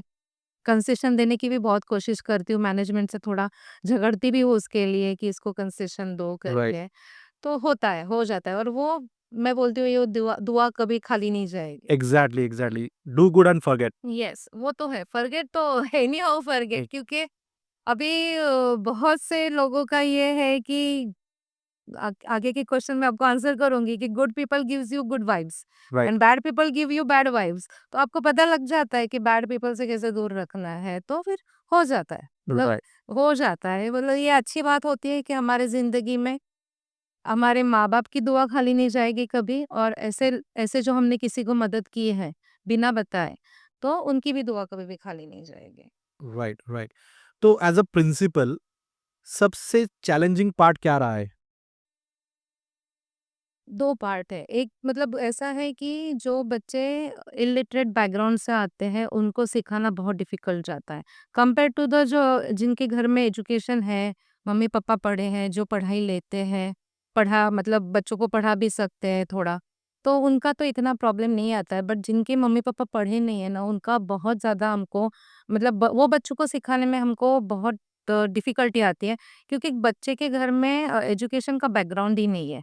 वो बच्चा घर पे जाके पढ़ ही नहीं रहा है, या फिर वो क्या कर रहा है वो मम्मी को पता ही नहीं चल रहा है कि वो बुक लेके बैठा है, बट क्या पढ़ रहा है, क्या लिख रहा है, मम्मी को पता नहीं चल रहा है। तो वो बहुत डिफिकल्ट जाता है जब वो बैकग्राउंड से बच्चा आता है। और अभी हमारे पास एक बच्चा है, मैं तो रोज हम तो हमारे लिए तो वो बहुत मतलब एंटरटेनमेंट है। वो जो आता है शायद वो कन्नड़ा बैक मतलब उसकी लैंग्वेज है, मदर टंग। हम जो उसको बोल रहे हैं उसको कुछ समझ में नहीं आता है, वो हँसते रहता है। फिर हमारे ही क्लास में उसके लैंग्वेज की एक लड़की है, फिर हम उसको बताते हैं, वो लड़की उसको ट्रांसलेट ट्रांसलेट करके कर दी। बताती है, फिर वो आंसर देता है। तो ये हमा और वो लड़का और उसकी मम्मी सेम, जो हम बता रहे हैं उनको कुछ समझ में नहीं आता है, उनको ट्रांसलेट करके बताना पड़ता है कि हम क्या बोल रहे हैं, फिर वो जाके समझ में आता है। तो ये 2 मतलब जो अलग बैकग्राउंड से आते हैं, जिनको मदर टंग के सिवा दूसरी लैंग्वेज ही नहीं आती है, राइट। तो कैसे सिखाओगे आप? आपको उनकी मदर टंग नहीं नहीं आ रही, आती। उसको मैं जो लैंग्वेज बोल रही हूँ वो नहीं आ रही है, तो वो जो बहुत कम्युनिकेशन गैप हो जाता है फिर, तो ये चैलेंज हम बहुत फेस करते ये तो अच्छा टाइम पास होता रहेगा, राइट? नहीं, टाइम पास तो नहीं, बट वो लड़का जब हम उसको कुछ भी बोलेंगे ना, वो हँसता है ना, उसकी स्माइल देख के हम सब भूल जाते हैं। चल बाबा चल, तेरे को जो करना है कर करके, ऐसा हो जाता है वो। Right, innocent smile, innocent faces, बहुत अच्छा लगता है। Right, right, right. So ma'am हमें ये बताइए कि आप अपने टीचर्स या स्टाफ को मोटिवेट रखने के लिए क्या स्ट्रैटेजीज यूज करते हो? मैं बोलूँ मेरा जो टीम है, वो सच में मोटिवेटेड है, मतलब उनको बाकी का डोज़ देने की ज़रूरत नहीं पड़ती है मुझे। और मैं बोलती हूँ एक थोड़ा-सा इसमें और ऐड करती हूँ कि जो टीचिंग स्टाफ है ना, मैं ज़्यादा करके क्या करती हूँ लाइक फीमेल ही ज़्यादा करके चूज़ करती हूँ। एक तो उनके मन में दूसरे बच्चों के लिए ऑब्वियसली लव केयर रहता है, और फिर वो क्या करते हैं लाइक मतलब पहले से उनको उनको सिखाना ही अच्छा लग रहा है, तो वो तो मोटिवेशन है ही। फिर हम साल भर में 2 लंच या डिनर हमारा एक रहता है कि हम ये सब हो जाएगा ना, जैसे में एनुअल डे हो गया, तो ये एनुअल डे हो जाने के बाद है ना हम पार्टी करेंगे, लाइक हम डिनर पे जाएँगे, हम लंच पे जाएँगे। तो फिर जितना भी कुछ भी एनुअल डे के लिए एक्स्ट्रा बर्डन एक्स्ट्रा काम रहता है, वो सब हम ईज़िली एकदम केयरफ्री होके कर सकते हैं। तो वो एक रहता है, और एक बेस्ट टीचर अवार्ड रहता है मेरे ओके। स्कूल में। तो पूरे साल भर में जो भी टीचर बहुत अच्छा काम करेगी, सेल्फलेसली काम करेगी, किसी को मतलब अभी एक जन को ड्यूटी दे रही हूँ, उतना वो काम कर रहा है, तो ठीक है। बट ये खुद की ड्यूटी करके भी उसको हेल्प कर रही है, तो वो मेरे लिए एक्स्ट्रा बेस्ट है। क्या कर रहे एक्स्ट्रा कर रही है, उसको भी हेल्प कर रही है, बच्चों की फेवरेट है, बच्चे इज़िली उनको अप्रोच करते हैं, तो ऐसे टीचर को बेस्ट अवार्ड मिलता है। तो वो भी एक रहता है। फिर पिकनिक भी हमारी रहती है, क्योंकि हम जब बच्चों को लेकर पिकनिक को जाते हैं तो हमारे ऊपर डबल ड्यूटी रहती है, वो पिकनिक तो हम बिल्कुल एंजॉय ही नहीं कर सकते। तो हमारा एक स्टाफ पिकनिक, वो भी हमारे लिए मोटिवेशनल रहता है कि सिर्फ स्टाफ के लिए। हो? ओके। तो वहाँ पे आप टीचर नहीं हो, कुछ भी नहीं हो, मदर भी नहीं हो, घर पे भी छोड़ के आओ सब चिंता, और सिर्फ वहाँ पे एक एक लेडी बोल के मजाक करो, मस्ती करो, जो भी करो। तो ये 3 चीजें हमारे स्कूल में होती रहती है। Great, great, great. और एक थैंक यू नोट, ओ। हर प्रोग्राम के बाद मेरा एक थैंक यू मैसेज रहता है व्हाट्सएप के हमारे ग्रुप पे, कि आज इतना बड़ा चैलेंज था, एनुअल स्पोर्ट्स डे था, सबने सब बहुत अच्छा किया, ये जो मैंने जो जो बोला वो सबने बराबर फ्लो वाइज किया, तो एक थैंक यू का जो बड़ा सा मैसेज है, वो मैसेज टीचर वेट करते रहती है कि मैडम का मैसेज अभी तक आया नहीं है। फिर मैं भी घर आके वो अच्छे से टाइप करके नाम लेके सबका, फिर वो भी एक मोटिवेशन उनके लिए मिल जाता है। Exactly, exactly. क्या होता है ना, ये छोटी छोटी बातें जो रहती है ना, वो मोटिवेट रखने में बहुत काम आती है। छोटे बच्चों का भी वही रहता है कि जब अगर कुछ कर रहा है और हमने क्लैप किया, तो वही चीज़ उसको बार-बार करने में बहुत अच्छा लगता है। तो टीचर्स आर आल्सो ह्यूमन। तो एग्जैक्टली। उनको भी अगर मैं थैंक यू का एक नोट देती हूँ, तो उनको वो भी बहुत रहता है कि हमें प्रिंसिपल मैडम ने शाबाश बोला, थैंक यू बोला, तो वो भी बहुत मोटिवेट हो जाते हैं फिर। इसी का एग्जाम्पल है कि जैसे कैब ड्राइवर, एक समझो कैब ड्राइवर है, राइट? तो अगर हम उसके राइड में बैठते हैं तो जैसे हम उतरते हैं तो अगर हम उसको 2 शब्द अच्छे बोल दें कि यार वाह! क्या आपने राइडिंग किया, मस्त मज़ा आ गया, ऐसा लगा ही नहीं कि कुछ था, एकदम क्विकली आपने राइड किया, मस्त किया। एक ये पर्सन है और एक दूसरा पर्सन है कि जो उसको टिप दे देगा कि भाई चलो अच्छा राइड किया, ये ले लो ₹100। बट वो घर जाके है ना, वो टिप अपने याद नहीं रही। टिप याद नहीं रहेगी, उसे वो वर्ड्स याद रहेंगे कि यार आज मुझे किसी ने अप्रिशिएट किया मेरे काम के लिए, राइट? तो वैसे चीज़ें रहती है कि यार 1-2 लाइन बोल दो, उसका दिन बन जाता है। टीचिंग प्रोफेशन है ना, सबसे सबसे बेस्ट प्रोफेशन है, और जिसको मतलब हम बोल सकते हैं कि उनको वहाँ पे टिप कभी भी वो कभी एक्सपेक्ट नहीं करेंगे। राइट। मतलब बिल्कुल है ही, मतलब वो चीज़ ही नहीं कि पैसे का उनको रिवॉर्ड मिले, बिल्कुल है। वो तो उनके ध्यान में भी नहीं आएगा कि कभी मुझे पैसे का रिवॉर्ड मिले। बट ये जो बोला हुआ, इवन मैं तो बोलती हूँ, आज ही मैंने एक बच्चे को, बस हमारे स्कूल में है कि एग्जाम के पहले स्टैम्प में देना रहता है, सिलेबस कंप्लीट है, बच्चों ने बुक कंप्लीट की, तो एक स्टैम्प दिया, वो मेरे पास देखा, बोलता थैंक यू मैडम। मैं बोलता ओके वेलकम। तो वो उतने चीज से ही वो खुश हो गया कि उसके चेहरे पे इतनी स्माइल आ गई, और ये स्माइल हमको रोज देखने मिलते हैं। आपको आपके बेटे बच्चों के घर में देखने मिले, हमको तो 100 बच्चों की देखने मिलते हैं। राइट। तो हमारा दिन तो बहुत अच्छा जाता है उसके वजह से। Okay, great, great, great. So on that note, जैसे ऑन अ लाइटर नोट कि अगर आप प्रिंसिपल नहीं होते या अगर आप टीचर नहीं होते, तो दूसरा ऑप्शन क्या था आपके पास? पहले तो मेरे पास दूसरा ऑप्शन ही नहीं था। मतलब मैंडेटरी था मेरे लिए कि टीचर ही बनना है। बट अगर मैं अभी मैं अगर अभी मुझे जो राइडिंग के वजह से मैं जब घूम रही हूँ, तो मुझे बहुत अच्छा लग रहा है कि बाहर जाना, एक्सप्लोर करना, ट्रैवल करना, नई जगह देखना, नए लोगों से मिलना, या नए-नए हमारे मतलब महाराष्ट्र में, मैं भारत की भी बात नहीं करूँगी। महाराष्ट्र छोड़ो, हमारे अंबरनाथ के भी आजू-बाजू में इतनी अच्छी-अच्छी प्लेसेस है, आपने देखी नहीं होगी। तो ऐसी जगह पे जाके मैं व्लॉग्स बनाना चाहती हूँ। ओके, आपको एक बात ऐड करना चाहूँगी कि मैं अभी पीएचडी भी कर रही हूँ। ग्रेट। तो मेरी पीएचडी का सब्जेक्ट है ट्रैवलॉग राइटिंग। हाँ, ओके। तो ट्रैवलॉग राइटिंग जो है, जो अलग-अलग प्लेस पे जाके ट्रैवलॉग्स मुझे बनाने हैं। तो मैं अगर टीचर नहीं बनती तो मैं ट्रैवलॉग राइटर होती, ब्लॉगर होती। जो नए और वो आजकल वो भी है ना कि इतने सारे व्यूज़ आए, ये आए, तो पेड भी होता है। तो शायद मुझे उसके पैसे मिल जाए, तो फिर मैं तो आपको अंबरनाथ में दिखूँगी नहीं। मैं घूमते ही दिखूँगी कहाँ-कहाँ पे ब्लॉग्स बनाते हुए। सो बेसिकली आप टीचर नहीं होते, तो एक तो ट्रैवल ब्लॉगर। बनती हूँ मैं, ओके, पक्का। So that's it from my side. These were the questions. But हाँ, जाते-जाते क्या वो मैसेज आप देना चाहेंगे? क्या एक मैसेज देना चाहोगे एक एस्पायरिंग टीचर के लिए या आपके स्टूडेंट्स के लिए या जो भी हमारे व्यूअर्स हैं, उनके लिए क्या मैसेज देना चाहोगे आप? मैं जो भी अभी नए टीचर बनने जा रहे हैं ना, उनको एक ही मैसेज दूँगी। अभी जो ट्रेंड है कि जहाँ कहीं एडमिशन नहीं मिली तो वो लोग डीएड बीएड कर रहे हैं।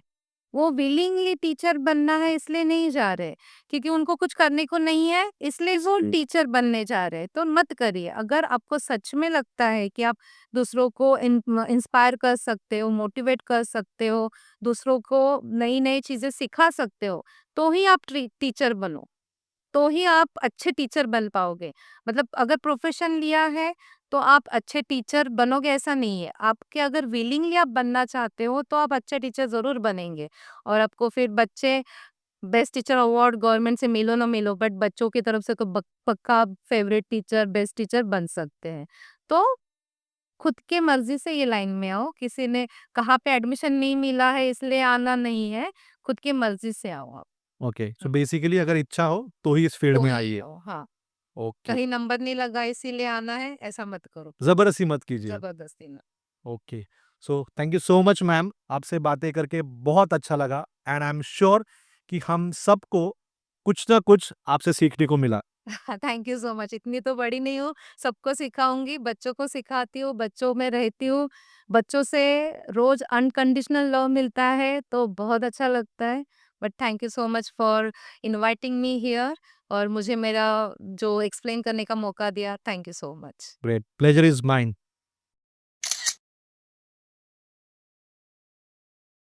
So thanks for watching this episode till the end. अगर ये पॉडकास्ट आपको अच्छा लगा हो तो ये 3 चीज़ें कीजिए।